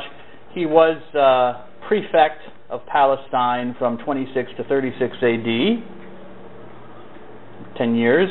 He is mentioned by other historical figures. Josephus, our buddy Josephus, our buddy Tacitus mentions him, and this other guy, Philo, another Jewish writer and a philosopher, Philo of Alexandria, who died in 50.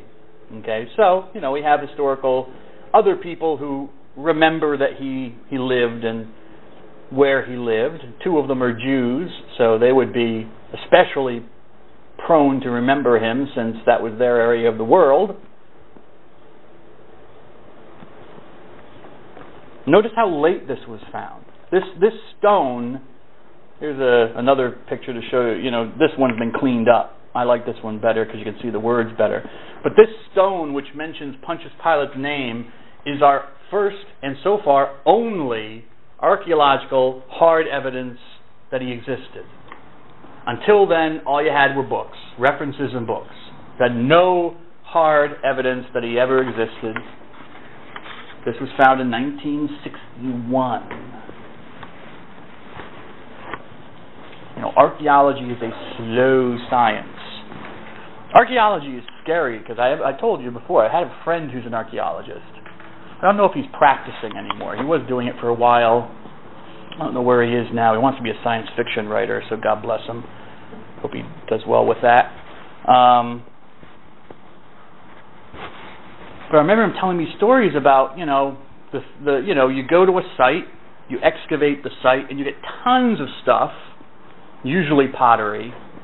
So you have to spend a lot of your time as an archaeology student studying various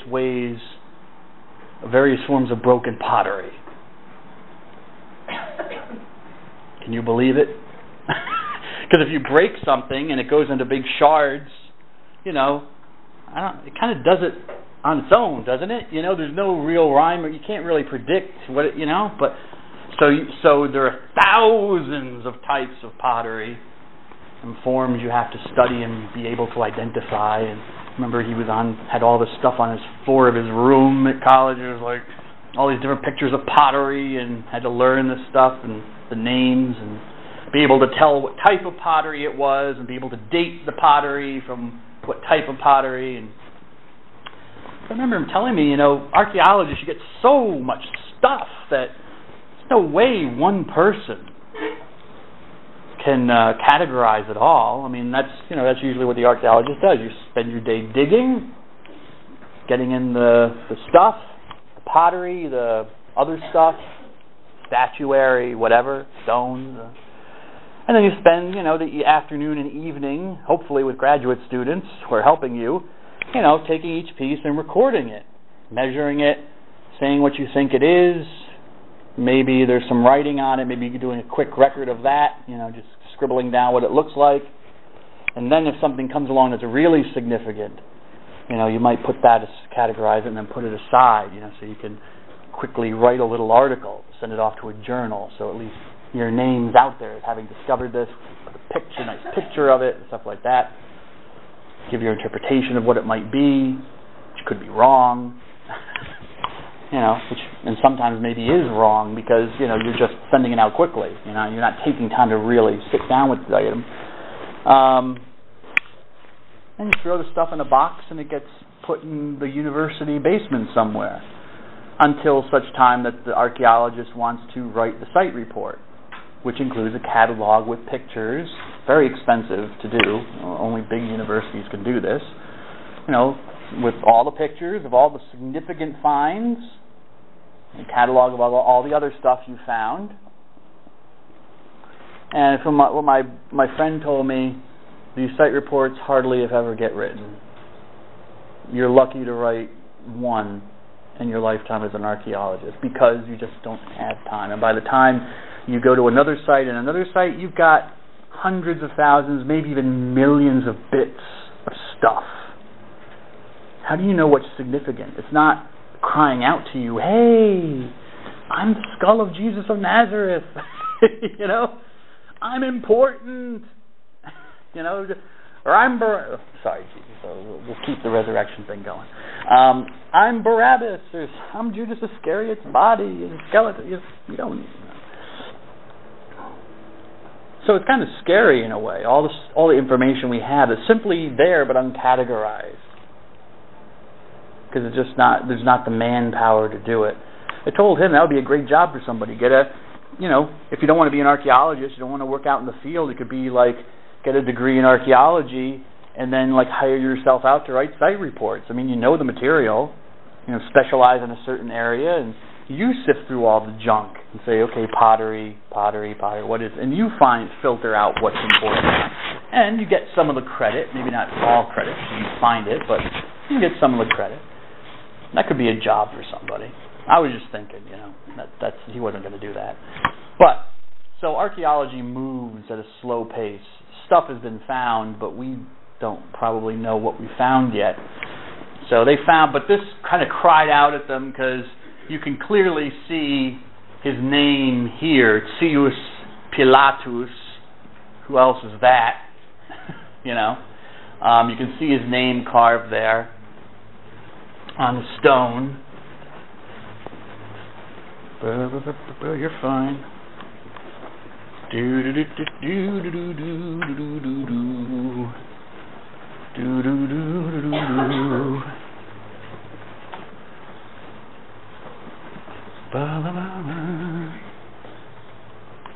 Yeah, there we go. So, because people who know the ancient languages can we have enough text that we can reconstruct it. Sometimes it's not possible, but we know there was a certain way that you would put an official inscription on a stone. Okay, so you see this. Dies Augusti, these are used in Latin. So dies is gods. Augusti means honorable. Augustis, I should say. To the honorable gods. Tiberium is interesting. Tiberius. Whatever Pontius built, it's named after the emperor Tiberius, which we know, Ms. Souder, from our friend Tacitus, is the guy who was emperor when Jesus was killed. Okay, so it connects in hand in glove with our historical information about this man, Pontius Pilate, who was emperor, who should have been procurator of Palestine. Praefectus Judaiae, that's not a misspelling, that's the grammar. Judaiae, Judaiae is the possessive. Fecit dedicavit, so made and dedicated, or made to dedicate something. All right, prefect of Judea. Where is our problem with Tacitus? Why do we have a problem with Tacitus? How could I then say Tacitus was completely wrong in his description of the rank of Pontius Pilate? What did Tacitus say he was?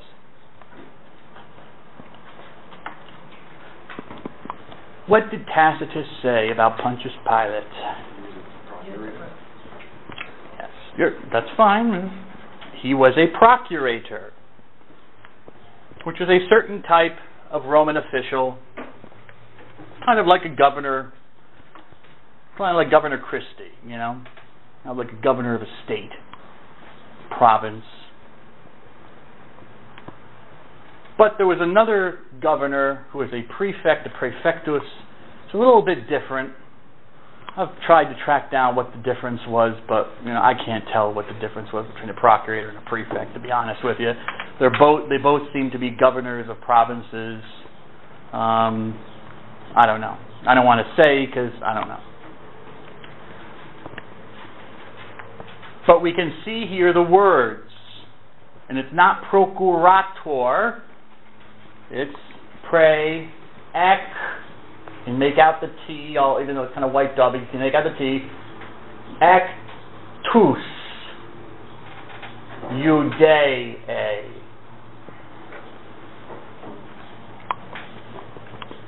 So we now know, almost 2,000 years later, or should I say 1,800 years later, that one of our sources is inaccurate. It should be the prefect, Pontius Pilate, not procurator. That's wrong. But we only know this because of the historical evidence that came to light. Confirms Pontius Pilate, that he existed, but it also changes his status for us, because he's a prefect and not a procurator. Doesn't change anything else, not really. No, it just shows us an error in one of our sources. What did he erect? I mean, from what I've been able to gather from people who've written about this, maybe a temple or some building to Tiberius, maybe to, once again, make Tiberius like him, to kind of show the governor.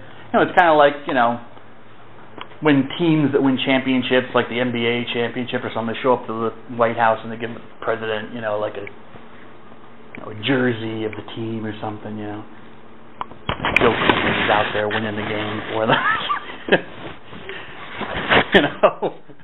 Or George Washington was out there, winning the cricket match. Oh! So it was like, he built something to honor Tiberius, which he called a Tiberiaeum, which scholars kind of like get all kooky and all kind of excited about, because this word they don't know this word from ancient Latin, so they're not. It seems like a made-up word. Like, what is a Tiberiaeus? We don't know. Some kind of Tiberian thing he made. Could have been a temple. Could have been a structure of some kind. Just because it mentions the gods doesn't mean it was a temple, because the gods were involved. Everything was dedicated to the gods. You always had to, give a little shout out to the gods. Because if you didn't, and you disrespected them, you piss them off. So you always wanted to keep the gods happy. So, to the honorable gods, I dedicate this thing for Emperor Tiberius. I, Pontius Pilatus, just so you know, prefect of Judea. This is 1968. This is a bone box, otherwise known as an ossuary. Because, scholars can't say bone box. It sounds so common. You've got to come up with some cool name, either from Latin or from Greek. What's the word for bone in Spanish? Hueso? Hueso. See? Ossuary. Bone. Bone. Spanish. Latin. Spanish comes from Latin. For some reason, the short O, ossus, becomes oe. Don't know why. In Spanish. I think it's just osso in Italian, but I have to check that out. Curious. Let's see what we got here. Let's see what Portuguese is. Bone. Ossu. Okay. Alrighty. Let's see what Italian is. Osso. Okay. Let's see what the Latin is. Make sure I spelled it. Nope. Mr. Dunn. Os. Are there some alternates? Maybe. No, os is fine. Romanian. Ooh. Os in Romanian. Ooh. And people forget about Romanian. In French it's O, I guess, or os. Let's just make sure about that. Os. Because Icelandic is Bane.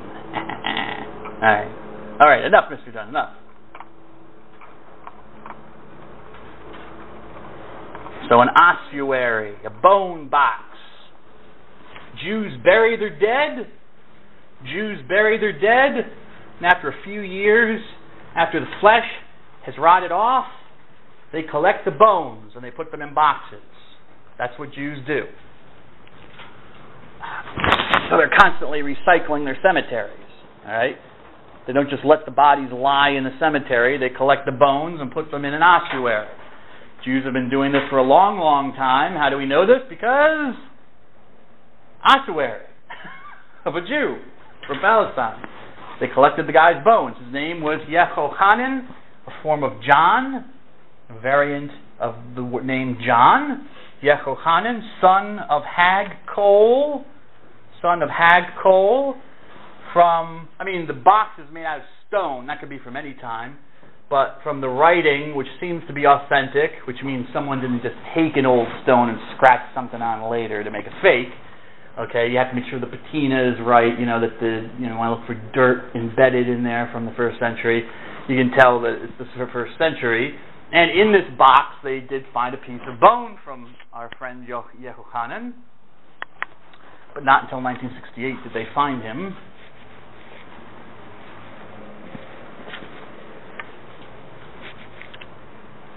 And here, Hebrew, this form of ancient Hebrew is written backwards, just like Arabic, from right to left. And other cultures, other languages, they write right to left. We write left to right. Okay? So right to left, you can make out his name in the top. That's Yehochanan for each letter up there. They don't put vowels in Hebrew. Don't ask me why. It just makes, I guess, adds spice to life. I don't know. You should want to blow your brains out. Ben Chag Kol. So that's my transliteration. Yehochanan ben Chag Kol. Yehochanan, son of Hagkol. Who was a nobody. We don't know who he was. We know he was the son of Hagkol, and his name was John. And we know one other, we know he's dead. We know he's dead. And we know one other little interesting fact about Yehochanan, that he was crucified. Because in his ankle bone was found a nail. It's his ankle bone, and that's a rusted nail. Don't know why it's there, but if you look at the nail, it's kind of twisted, and so archaeologists think that the nail may have gotten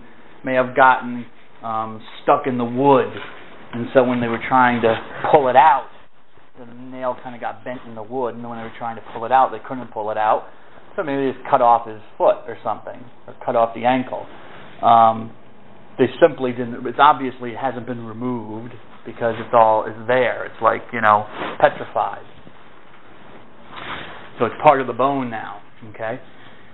And it's interesting how he's crucified. He was crucified through his ankle, not through his foot. So like the side of his ankle, like, Jesus, if Jesus' legs were on the side of the cross rather than on the front. Okay? The Romans crucified in many different ways, similar ways. So that doesn't mean that's how Jesus was crucified.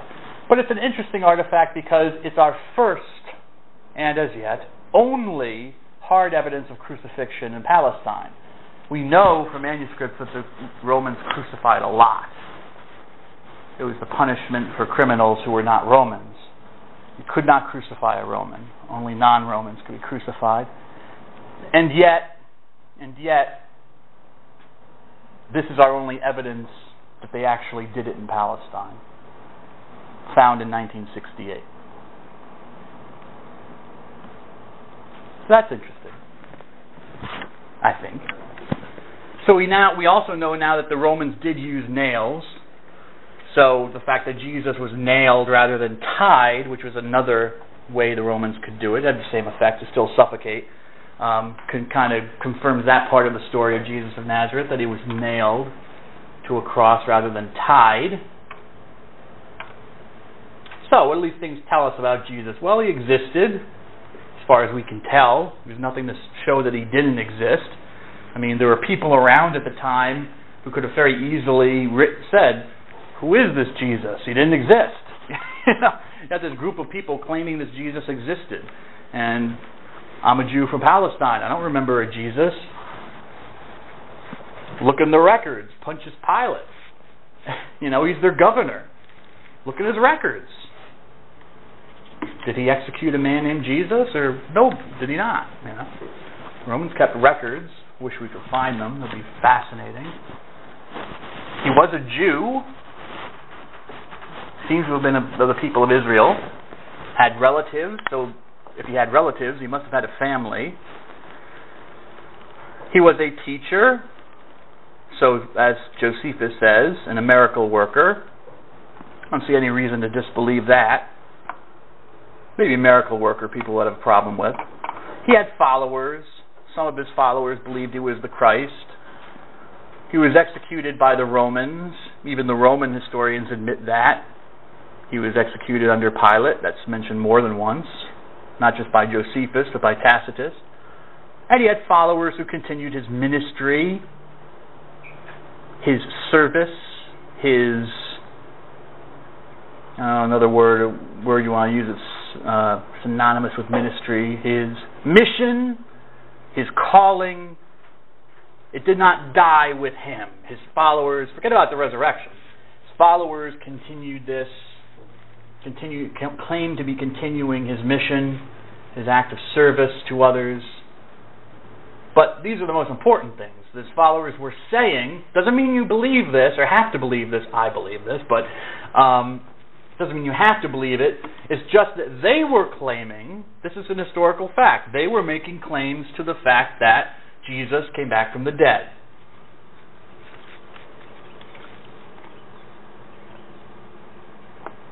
Forget about divine being, because I didn't include that evidence there. That comes much later. I didn't want to include that. That was from another guy called Pliny, but I cut that out of the PowerPoint, and I should have cut out divine being. But yes, you can also show that very early on his followers were praying to him like he was a god. Okay, but anyways, these were claims by his followers. And notice I didn't use the Bible. I used the Bible like once to talk about Claudius, but to back up an historical reference by an historian. Didn't appeal once to the Bible or the Gospels for historical. This is all historical stuff. People who were not Christians, had no skin in the game, just talking about what's going on in the world. And I don't expect there to be tons of references to Jesus, because Jesus, I love that, Jesus was not important. I mean, Jesus had no paparazzi following him around. For 30-some years, Jesus was, I guess, doing what Jesus wanted to do, being a carpenter like his father, I guess, I'm assuming. Apparently wasn't teaching or working miracles, maybe on the sly, just slipped him a shekel or two. He cured a leprosy for you or something. Don't know.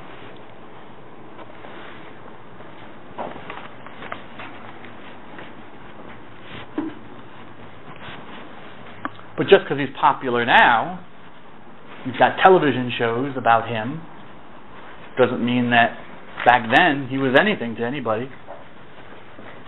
As you can tell from the Romans, they didn't think very much of him. Didn't even have the courtesy of knowing what his name was. But Christians were claiming that he was, as I said, this king figure, right? And as I mentioned with the Jews, there they are.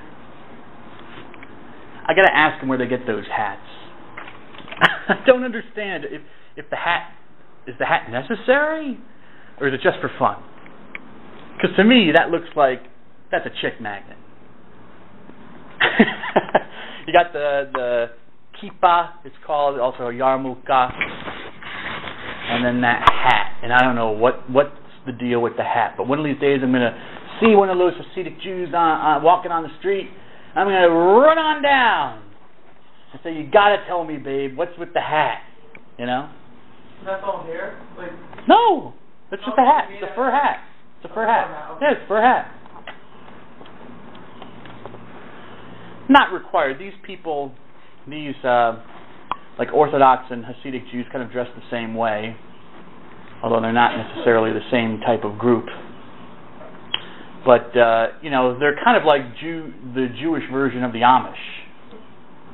You know? They're dressing like they would if they were in 1700s Poland or Eastern Europe.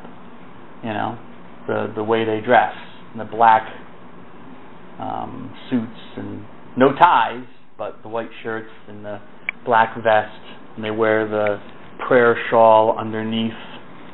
And they wear, typically, old kind of hats like that, which to me, I think would look kind of goofy and cool. But, they just do it. I don't know why. None of that's required by Judaism. I don't know where in the law of Moses it says you have to wear a big cylindrical fur hat. And huge, not even small hats, like huge. So they've got a birthday cake on their heads. Okay, but that's just where their movement comes out of. It comes out of, Eastern Europe. They're from the 1700s, Eastern Europe. This very observant form of Judaism comes out, and for some reason they just want to kind of dress like that. Okay, kind of like the Amish still want to dress like they're in the 1600s in Germany. They still speak German. A form of German, I should say. This is Jewish. He's decided to have a beard, I guess, just to make sure he's got enough facial hair. But this certainly, what do they call them? The tzitzit, or I'd have to look up the Hebrew word for it. But for the hair, the pigtails, because the law does say a man is not supposed to cut the sides of his temples. And a yarmulke. Why do Jews wear a yarmulke? That's a good historical question. I'm not sure when it started. I've heard various theories. I don't think it's in the law of Moses. You certainly have to cover your head for prayer. But, the explanation I've always heard is that, it's a matter of respect for God, reminding you that God is above you, stuff like that. All right, whatever. I've also heard theories that it came from Christians. Christians did not cover their heads in prayer. Because St. Paul says somewhere that women should pray with their heads covered. I think it's in 2 Corinthians, second letter. Women should pray with their heads covered, but men should not. Which, all right, that's fine for Paul. I mean, cultures change. I don't know why women can't go to Mass with their heads uncovered, but whatever. Some more conservative Catholic churches, they have women cover their heads because St. Paul said so. All right, well, whatever.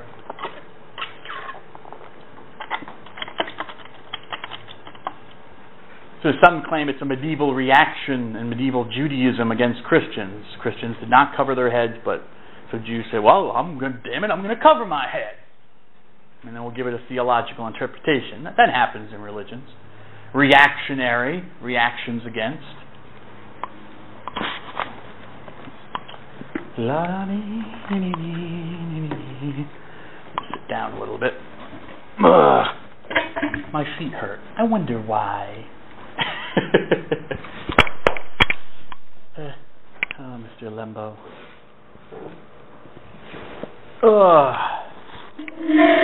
Thanks for that chocolate. I appreciated that.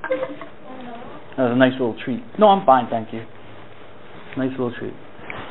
Why do I have a picture of those people up there? Those people. It doesn't sound too much like an anti-Semite. Jesus Mizraim was a Jew. Jesus was a Jew. Not like you. Unless you are a Jew. Are you a Jew? Jesus cannot be separated. This is one thing that I will harp on in Christology, because we're getting into Jesus now. We're going to talk about this idea of Messiah, because it's intrinsically connected to Jesus' identity. But you cannot be separated from Judaism, nor should he be. He was a Jew. He wasn't Scandinavian. He wasn't Mexican, or Native American, or Aboriginal, or First Nations, or Indian, or Pakistani, or Chinese, or Hmong, or Japanese, or Korean, or Irish. He came from a specific ethnic group. Don't worry, I'm keeping time. I got you. I'm keeping time. I want to leave as much as you do, baby, but I want to get paid more. Yeah, no, I was just going to say that. Not if they know I'm leaving early. I'll get fired. Who's going to say anything? I know who's going to say a word.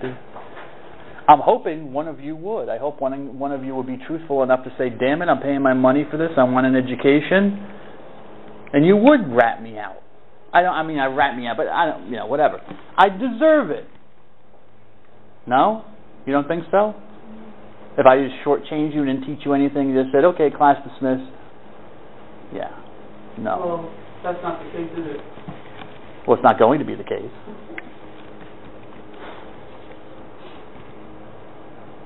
The Catholic Church, and hence her theology, believes and affirms that God's revelation to the people of Israel, i.e. the Jews, i.e. them, those people, is true. And she believes in it, believe it or not. Why does the Catholic Bible, why is the whole first part of the Catholic Bible the Hebrew Scriptures? What is the whole point? That's a message to you. The fact that it's just there is a message. That's already a theological statement that we accept these books as official. Why? Because we believe they're from God to the Jews. There's a theological statement there. If the Jews are passé, hallelujah, praise the Lord, Jesus has come, we don't need those Jews anymore. Well, why don't the church just rip out the whole Old Testament? Say, okay, that's nice, that was for then, but the Gospels are for now.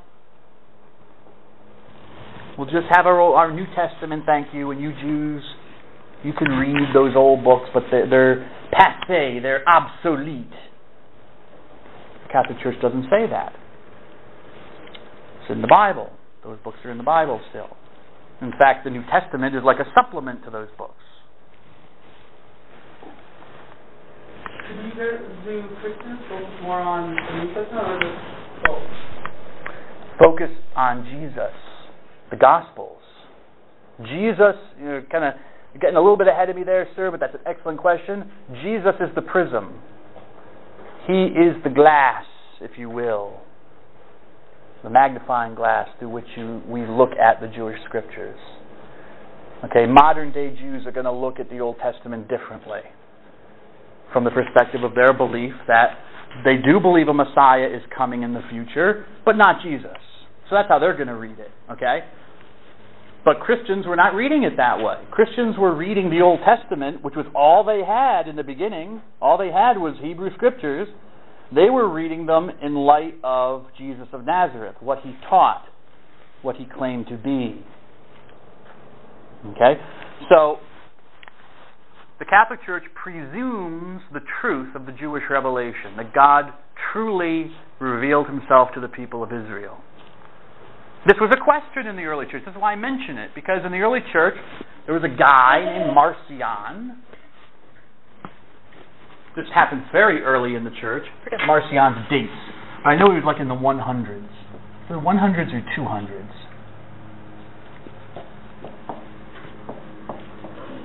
Marcion. He was either first or second or third century. Mr. Dunn doesn't remember. Should have written that down. Century A.D. So very early on in the history of Christianity, this question comes up.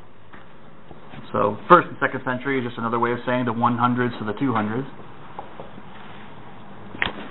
And he even started his own little church, and he did. He ripped out the Old Testament. He says, what do we have to do with the God of the Jews? Jesus proclaimed a new God, a God of love. We don't need that angry God of the Jews.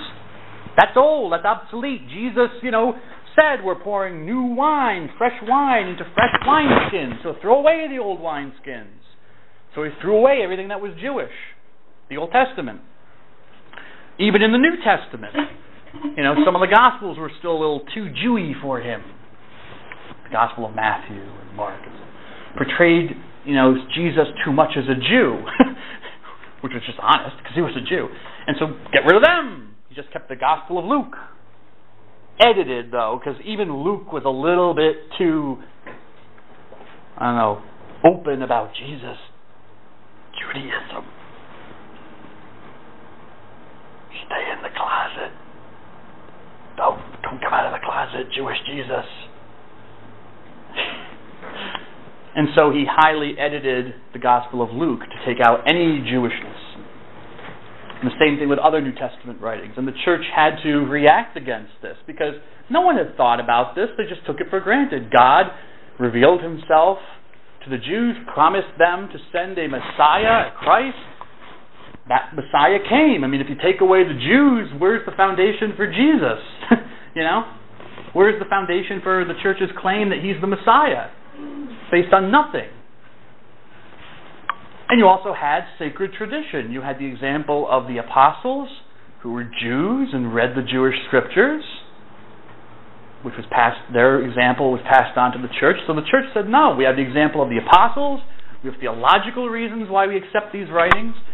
So what if most of the Jews don't accept Jesus as the Messiah? That's not the point. The point is that God revealed himself to them. And the answer to that, the church said, was yes. That the Almighty God chose and willed in his goodness to reveal himself to, and number two, to establish a special relationship with the first ancestor of this group, the father of this group, if you will, who is called Abraham. Or Abram. Same diff.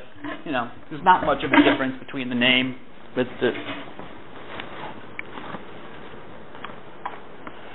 Abram.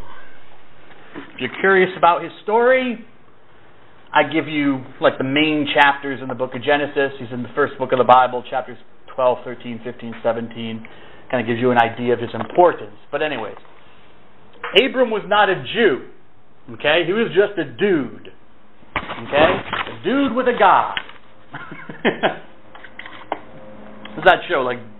Two dudes in a burger joint or something? Some show or I don't know what I missed. Yeah, my brain flips around to memories of things. Okay, he was living in a modern-day Iraq. Modern-day Iraq. Some of you might have had friends who went to Iraq, family members who went to Iraq, so you know where Iraq is on a map, yes? Now, yes? No? Perhaps? Okay, thank you. Okay? Babylonia is the area. Forget about Sumer, that's an ancient civilization that was there as well. But at the time, it was pretty much called Babylonia. The Bible sometimes calls it Chaldea, which is its older name, which shows you that whoever was writing the story came later than the story because they call it Chaldea, which was after the fact. Babel was its original name. And you might be able to see there's a city here called in southern Iraq, southern Babylon. Okay, you see the two rivers here that go into the Persian Gulf. There's our good old friend Saudi Arabia. Qatar. Qatar is there. Not Qatar. Not Qatar. I'm not going to call it Qatar. It's Qatar. It's Qatar when I was growing up. Somewhere I hate it when news folk, think they learn something, In Bahrain, it's around here somewhere, it's like an island. Oman and other places. Kuwait is here, etc. and so forth. But the city of was there, and there was a man, according to the biblical story, that's all we have to go on. Okay, according to the biblical story, there was a man living there named Abram, or Abraham is a variant of his name. They mean the same thing. Okay? And I can't make this... Oh, wait, I can make this go up, but I think it shuts down the computer, doesn't it? Oh, no. Monkey learned a new trick, baby! Because in the other place, upstairs, it turns off the machine. I can't figure... Okay, so oh, I guess I'll use another color. Wait, do I have red? I don't think so. Yes, I know, but I want to... Do I have red, or do I just... And we know exists because archaeology. There's been archaeological digs. Okay. A God reveals himself to Abraham and says, and we know that later that it is the God, but this God reveals himself to Abraham and says, go to a land that I'll show you later. Not even now. He just says, I want you to pick up your family and leave. And go somewhere. Okay. Abram is apparently a man of faith. He believes in this God. And so he does. Not directly. According to, if you read the book of Genesis, he seems to travel up north first, and then to travel south into the land of Canaan, or Canaan. It can also be called Canaan. Canaan. I always grew up calling it Canaan. I guess really, logically, it should be called Canaan, but most people don't call it that, so whatever. I'm not going to go nutso about it. Canaan, okay, where this God reveals to him, settle here. This is where I want you to stop with your wife, and as yet, no kids. And other members of his family came along with him. Okay? This is the start. This is the start of the Jewish people. Notice, he's not a Jew. He's not called a Jew. Okay? The Jews come from him. This is the beginning. Okay? This is the beginning. It's just like George Washington was not an American. He was a British subject. He became an American later when America was founded. But he was not born an American. He did not become an American.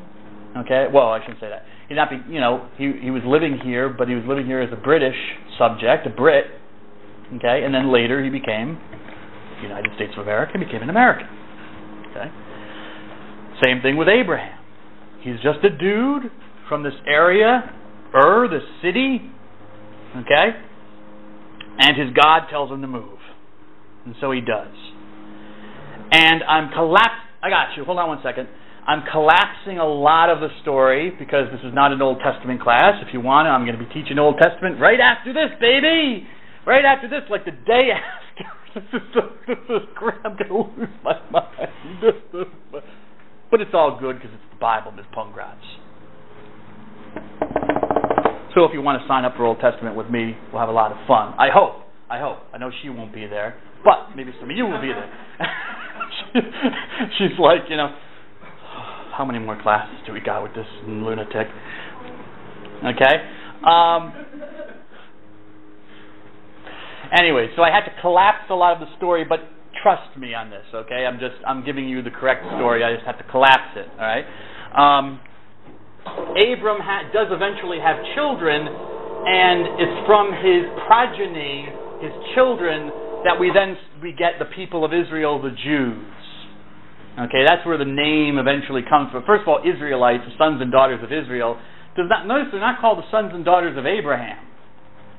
They're actually called the sons and daughters of Israel, who's a man. His name is another name he had, Jacob, who is the grandson of Abraham. Okay?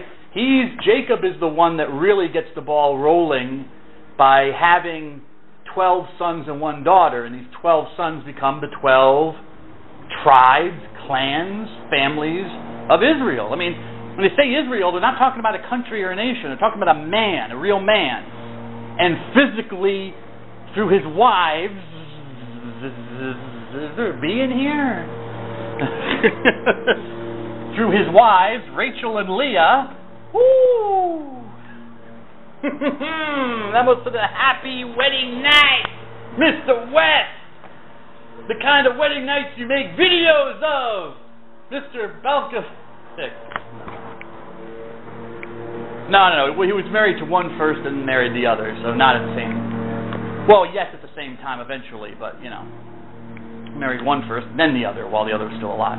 He has the 12 sons, and they're named Benjamin, Asher, Gad, Judah, Reuben. They become the tribes, the families of Jacob, or Israelites. Mr. Al-Duhi, what is your question, sir? And now, could you close that one, because I can't hear nothing. I think after when he was Abram's son to build the Mecca. That is the Islamic story, sir. Yes. There is no story of Abram going south into Arabia or to Mecca. Okay. Yes. But that's, yes, the Muslims have a different story of Abraham, okay, which I will reference, but I need you to get the basic biblical story, what the story is for Jews and Christians in the book of Genesis, okay? Isaac is his son. Don't worry about Isaac. I give him as a bridge between Abraham and Jacob, because even in Genesis, Isaac doesn't seem to be that important a figure. He's like a bridge figure between Abraham and Jacob, Isaac is kind of forgotten in a way.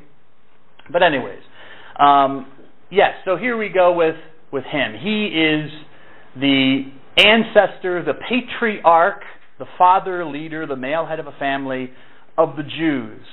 But the Jews, actually, the Israelites, are named after his grandson Israel, Jacob. Okay? How do they get to be called the Jews? Well, we'll find out that in a little bit. More in a little bit, okay? Isaac was the one that was born, his wife that was 90 years old, right? Yes. I can't get into the whole story. I have to kind of cut out some bits which make the story really interesting, but I have to cut out the bits. He did have children. Isaac was one of them. Isaac was not his first child, though, because for Muslims, Ishmael was the first child of Abraham. But God, according to the book of Genesis, did not choose Ishmael to be the receiver of the promise. He said, not that one, it's going to be Isaac. Yitzchak.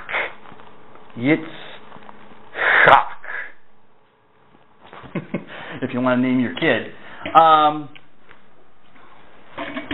And Ishmael goes off. That doesn't mean that God hated Ishmael. Ishmael has received a blessing from God in the book of Genesis, but he is not technically of Abraham and Sarah, his wife. Sarah is Abraham's wife. Now I got to get up again. Sarah's having trouble giving birth. Of course, they never say if Abraham was shooting blanks, but no, they do. Sarah was apparently barren. She was not capable of having children, and then she was too old. She was beyond menopause. Okay, so what did Abraham do? Abraham's getting a little bit edgy because he's like, well, how am I going to be a great nation of people? I moved here to Canaan because this God told me to go there. Says he's going to make me a great nation. I can't get a kid out of her. She's not fertile. So he banged the maid. The servant girl, I should say. Servant girl. With his wife's permission, Ms. Cardenas, Ms. Lehman, so it's legitimate. I mean, if your wife tells you, I want you to have sex with our hot maid, who am I to say no? Well, I'm not married, so I don't have a wife to tell me that. But one day it may happen to you, and I hope you do what Sarah did. You just push the girl at your husband and lock the door.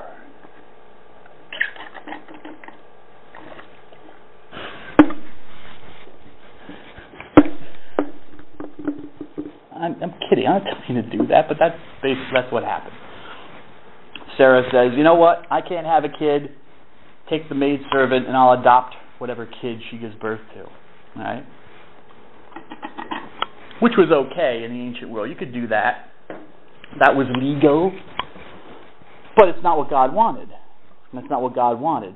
Because Sarah, the woman, the wife, was not like some kind of piece of furniture, you know? Like God was totally focused on the man, Abraham. I want you, baby.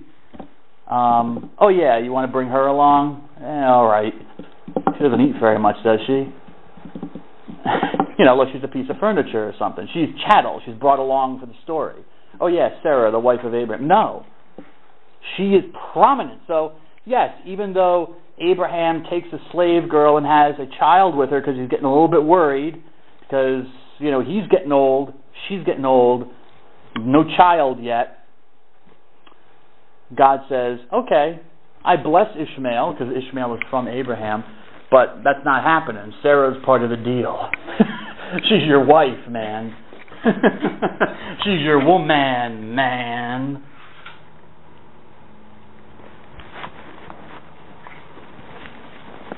Felt a chill go up my spine.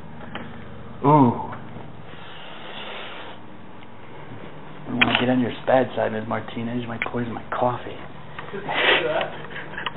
Wait for the break. Watch out next time you drink coffee.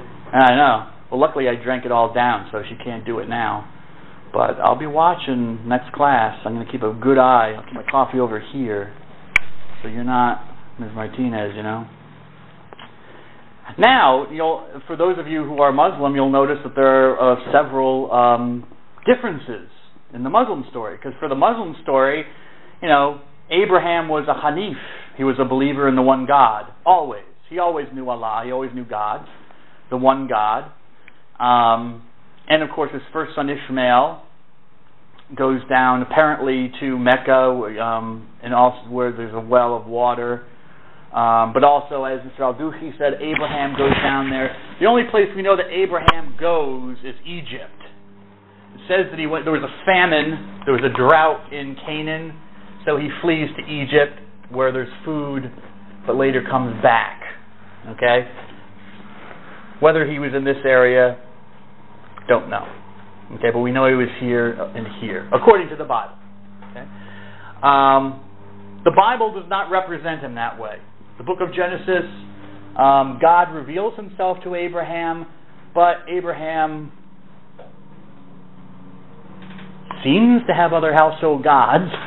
Because they're mentioned, the idols are mentioned. They had little figurines, wooden or clay figurines of the house idols, the gods that you will pray to. And maybe one of them was this God that revealed itself to him and said, and God knows who he is and what he's doing, but apparently Abraham didn't. Okay, so there is that in the story. They don't try and clean up the fact that he might have had other gods that his family worshipped, but this God, whose name we don't know, that tells him to go to Canaan, this is his main God. This is the one he trusts in above all the other ones. His family members may have worshipped other gods, but not him. He's listening to this one God, okay? Which is a little bit different, okay? And Ishmael I've already gone over. So you have to talk about Abraham to get to David. A lot of history I'm collapsing down here for you. But stuff I'm not telling you, don't worry about. So Israelites, the sons and daughters of Israel, also known as the Jews. Also another word, I'll just throw it out there because sometimes you'll come across it, is Hebrew. The Hebrews, they're called. And Hebrew may have actually been the ancient title for the group before they became the sons and daughters of Abraham. That might be Abram's group that he was from, the Hebrews, before they became Israelites. Don't know, spitballing, but that's just another word for the Jews that you'll hear. Okay? So that's what his descendants are called. Jesus of Nazareth, God enters into this special relationship with Abraham of Ur and makes certain promises to Abraham about his family, that he will be the only God of this family. Don't worship other gods. Okay? Other family members, relatives of Abram, might have their own gods that they worship. Okay? The people who lived in Canaan, they certainly had their own local gods that they worship. But this God who reveals himself to Abraham says, no, I'm your God. That's it. You don't worship these other gods. You just worship me. And so this God, without a name, what do you call this God? Well, the Bible usually calls it the God of Abraham, Isaac, and Jacob. Abraham and his son and his grandson. Or just simply the God of Abraham. We are Jews. We worship the God that Abraham worshipped, who just happens to be the God of everything. The one God, the Creator God, the all-merciful and eternal God, the Creator and Lord. Okay? And hence Christians are worshiping. If people ask me, I worship the Jewish God. I worship the God of Abraham, the God that revealed himself to Abraham of Ur. So the fact that Jesus is called the Messiah, the Anointed One, is based on all these promises made to this man and the privileges that God says he will give to his children, the Jews. Yes, I know that most Jews today don't believe in Jesus as the Messiah. God's promises still stand. He doesn't go back on his word. That's the Catholic Church believes this. It's teaching that it's a mystery how God's going to resolve that. I'll let God deal with that. They're his people. I'm a Gentile. I'm a non-Jew. I've been saved through the Jews, through the Jewish Messiah. I'll let God deal with that. Okay? But the long and the short of it is, if God had not called this man, and this man, Abram, had not been faithful to God's call, and had not believed this God who asked him to go, and believed this God who said, I'll give you children, and you'll become a great nation, who believed this God that said, I will send you an anointed one, then I want to be here. I won't be standing here in front of you. He wouldn't be mowing the lawn at Caldwell College. He'd be mowing the lawn, I don't know, the Moody School of Love, I don't know. So, who Jesus was, and what he was and claimed to be, presumes God's unique and special relationship with the Israelites and their ancestor, their father, Abraham. So I can't go into the whole history of the development of the idea of Messiah, but that's what it is. I can give you a sketch, which I'm going to. The Messiah, the descendant of David, the king, David, who would come maybe at the end of time, probably at the end of time. He would defeat Israel's enemies and restore peace and prosperity. How would he do this? Especially bring peace and prosperity by bringing people to the full practice of God's law given to Moses. I don't have Moses on there, but it's implied in God's law. But that assumes a lot. It assumes you know David and Moses and the kingdom of Israel and alright, so I got to give you a sketch. I got to boil it down, reduce it, as the chefs say, and bring it to a nice creamy sauce. Reduce, and you bring it down to a syrup or something. A nice taste. Oh, wait a second. Well, leave that. Leave this up there for now. In the Old Testament, we know of 3 types of people who were anointed ones. Christs, if you will. People who were installed into their offices by having oil poured all over them.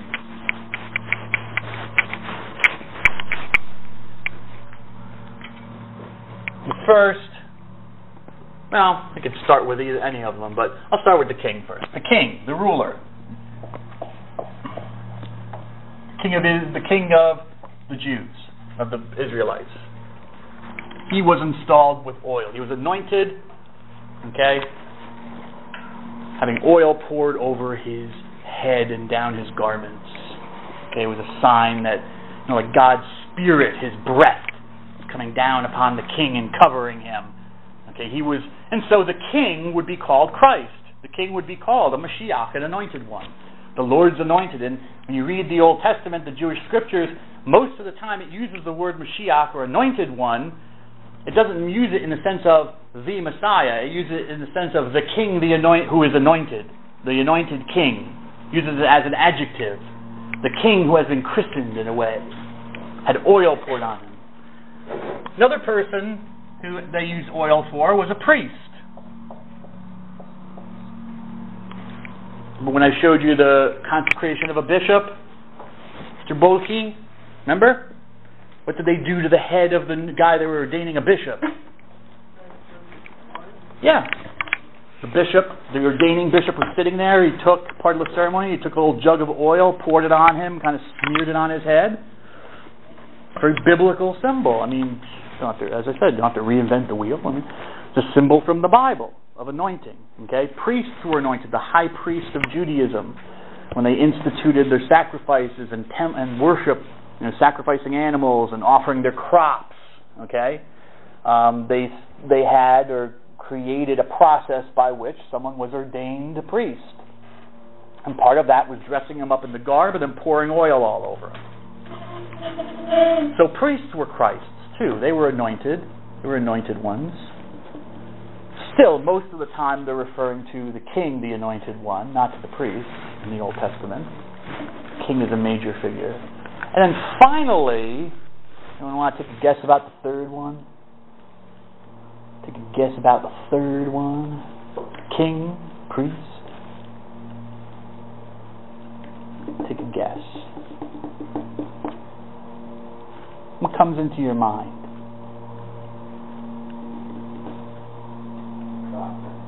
Huh?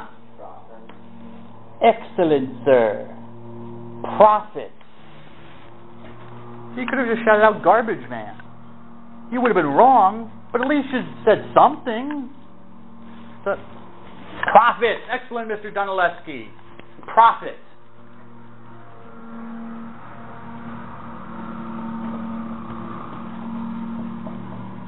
When God sends the prophet Elijah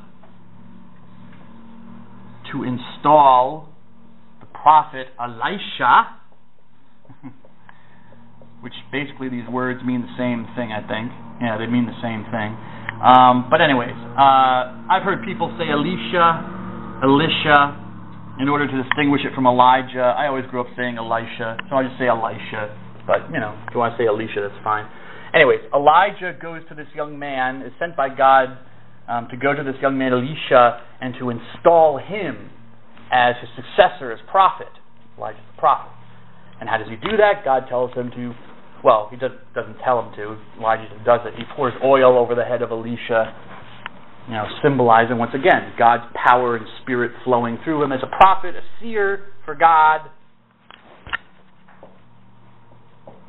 a nabi, a seer, one to whom God would give his revelations and he would speak them. So these are the three characters in the Old Testament who are called Christs, anointed ones.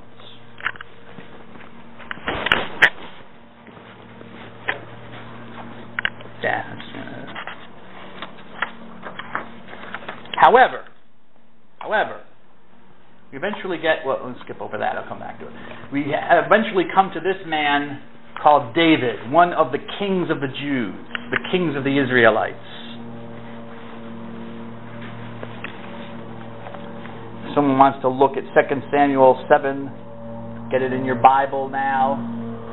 Dude, you just mowed there. I saw you mow there. I mean, he's not even taking off the tops of those little flower things. I mean, I'm telling you, dude, driving around. Okay. The second book of Samuel. If you go to the Old Testament, Genesis, and just keep flipping, you'll eventually hit Samuel. Second book of Samuel, chapter 7. Someone might want to find it. Mr. Lembo, maybe. My Bible is in the mail. I'm ordering it. Okay, but we've got Bibles in the area, not very far from you, which can be loaned, I would assume. Thank you, miss. The oracle to King David. Did I write down oracle? Yeah, there we go. Prophet. Person. Did I give you prophet already? Did I give you Yes, I did. When we talked about the book of the prophets, person who speaks on God's behalf about future and current events. And an oracle comes from, did I write this down? Oh yeah, to pray. Or to say something. Ora, oro, orare in Latin means to say something. Hence oral exams, mouth, oro, long O, orare, to say something, say, speak. Can also mean to pray. The church uses it in the sense of to pray. Gives you an idea of what prayer is. It's simply speaking to God. That's it. Tell God about your day. It's that simple. God, I'm in this crazy class with this fat loony guy. Please make it end soon. Or give him cancer so I can get out. Well, I'm saying it, not you. But it was related to me. You know. That's not okay. Don't say that. All right, sorry. I appreciate that. So all an oracle is a saying. The God, the spiritual being, speaks to someone. Okay, so someone is seen to be a channel for the supernatural world. Either a god or a goddess or a spirit or a ghost or something. Okay. So David's son, interestingly enough, who is a prophet, receives an oracle from God, a revelation from God, and he tells it to his father, who is the king. And Mr. Lembo, 2 Samuel chapter 7. Why don't you read verses 1 to 17, please? I'm looking for it, I'm sorry. Okay. You don't need to apologize, sir. That's fine. Chapter 7. And start reading.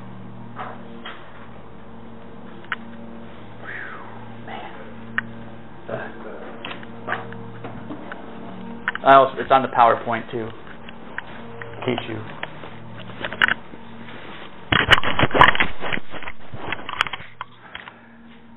Fly me to the moon.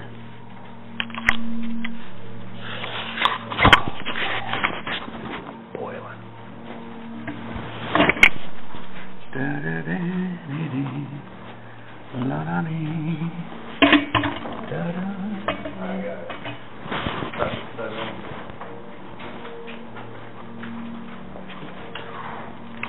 So the inhabitants of the town?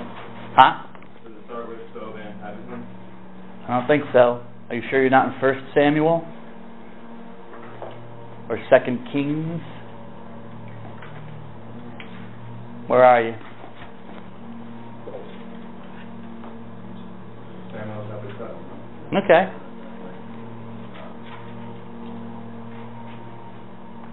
Thank you, Mr. Al-Zawagi.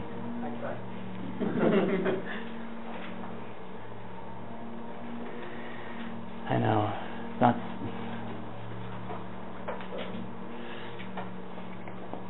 And just start reading it once you get to it.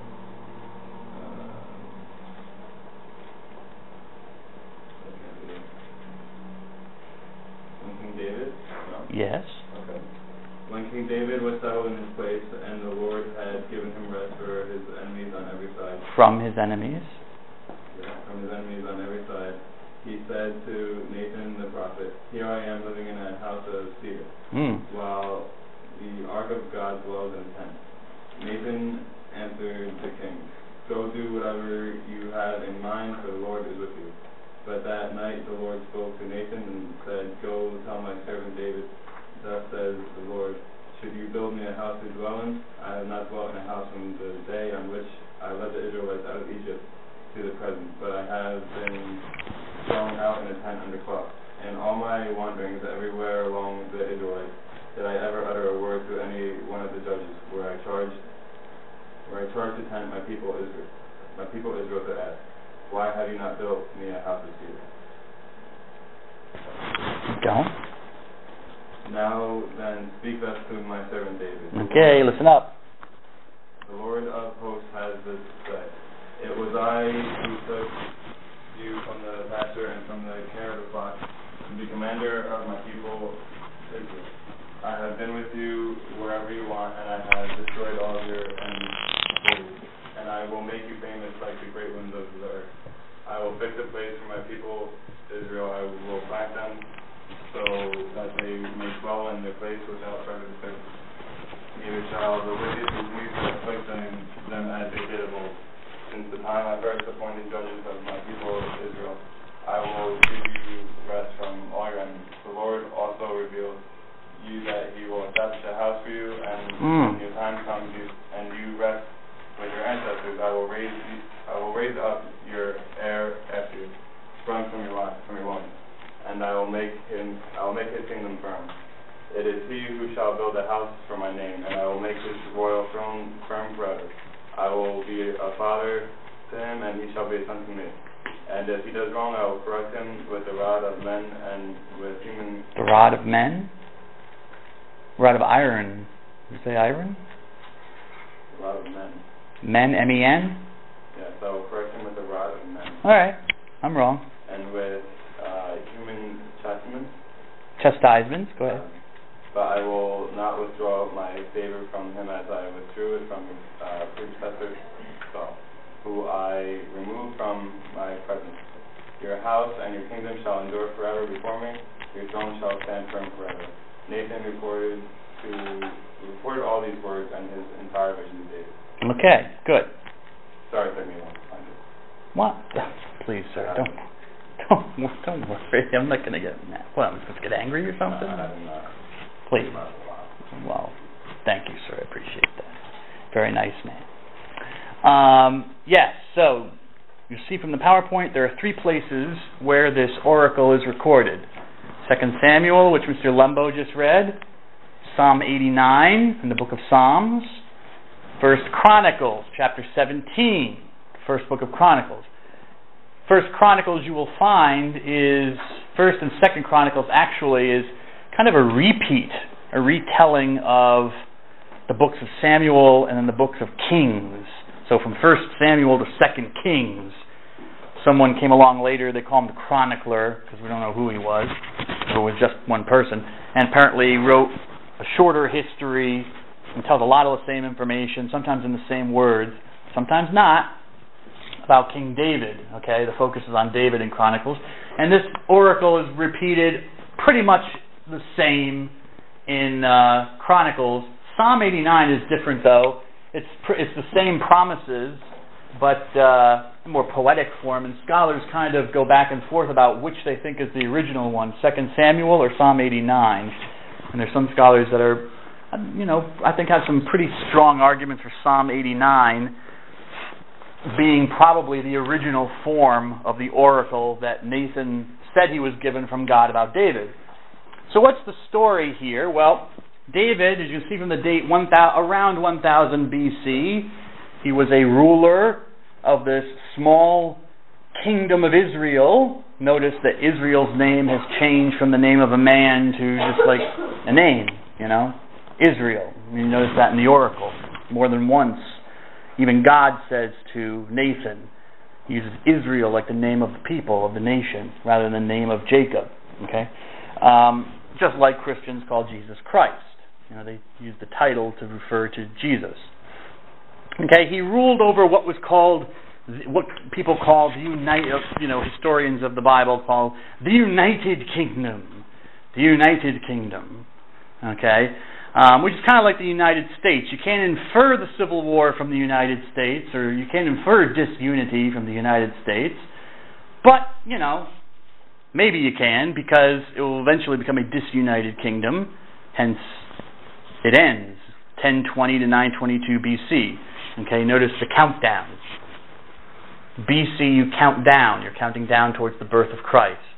I'll do AD and BC later when I get to Jesus and we start talking about his stuff from the Bible, which hopefully will be next time. But anyways, you're counting down. So 1020 to 922. That's not a mistake. That's correct. Before Christ. It ends. Okay. But here is Jerusalem. David has taken. It's not a Jewish, not an Israelite city. Other people were living there before. Isn't that always the case with the Jews? People living there before.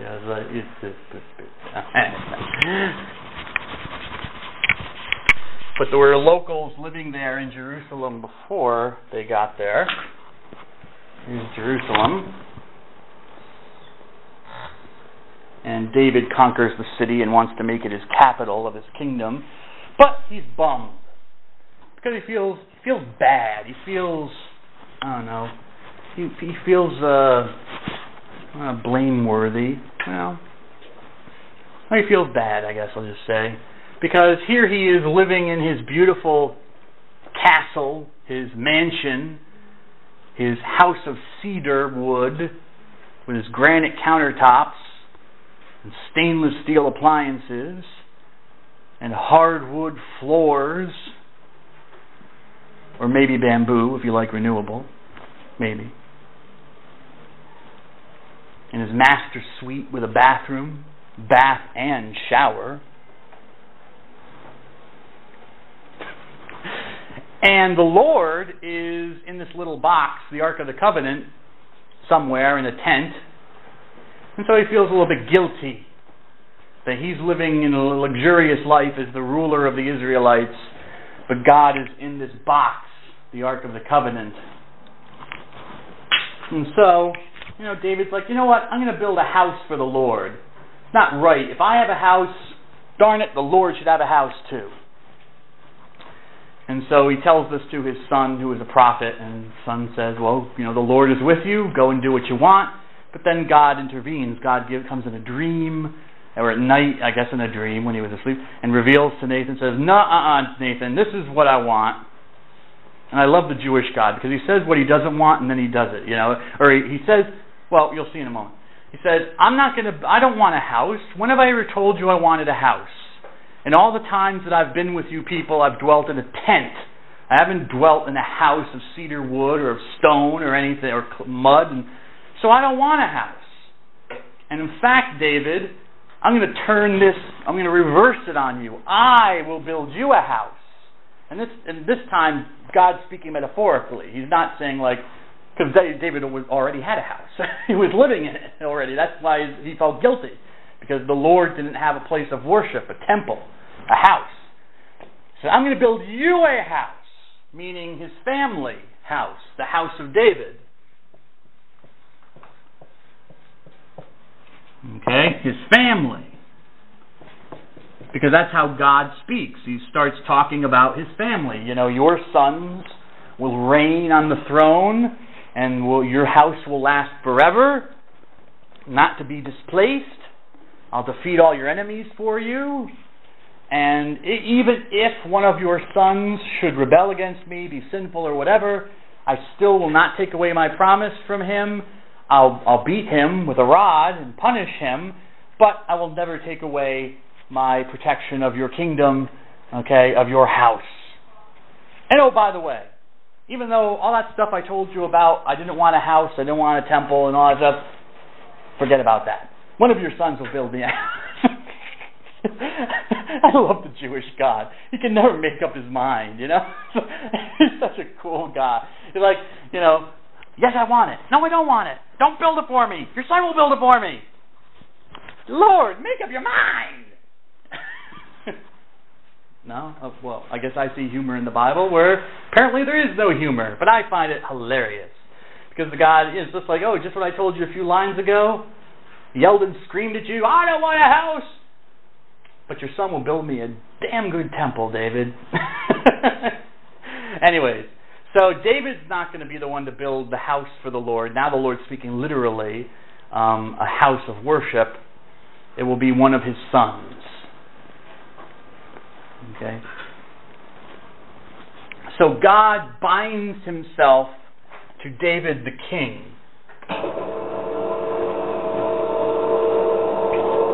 And Psalm 89 is very interesting. I got it. Hold on.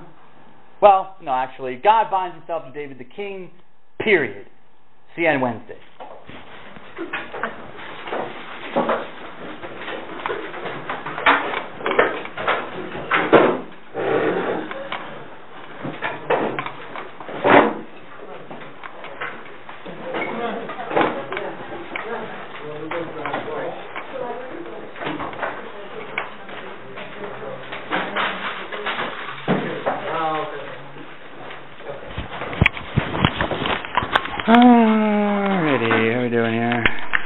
off, my little friend.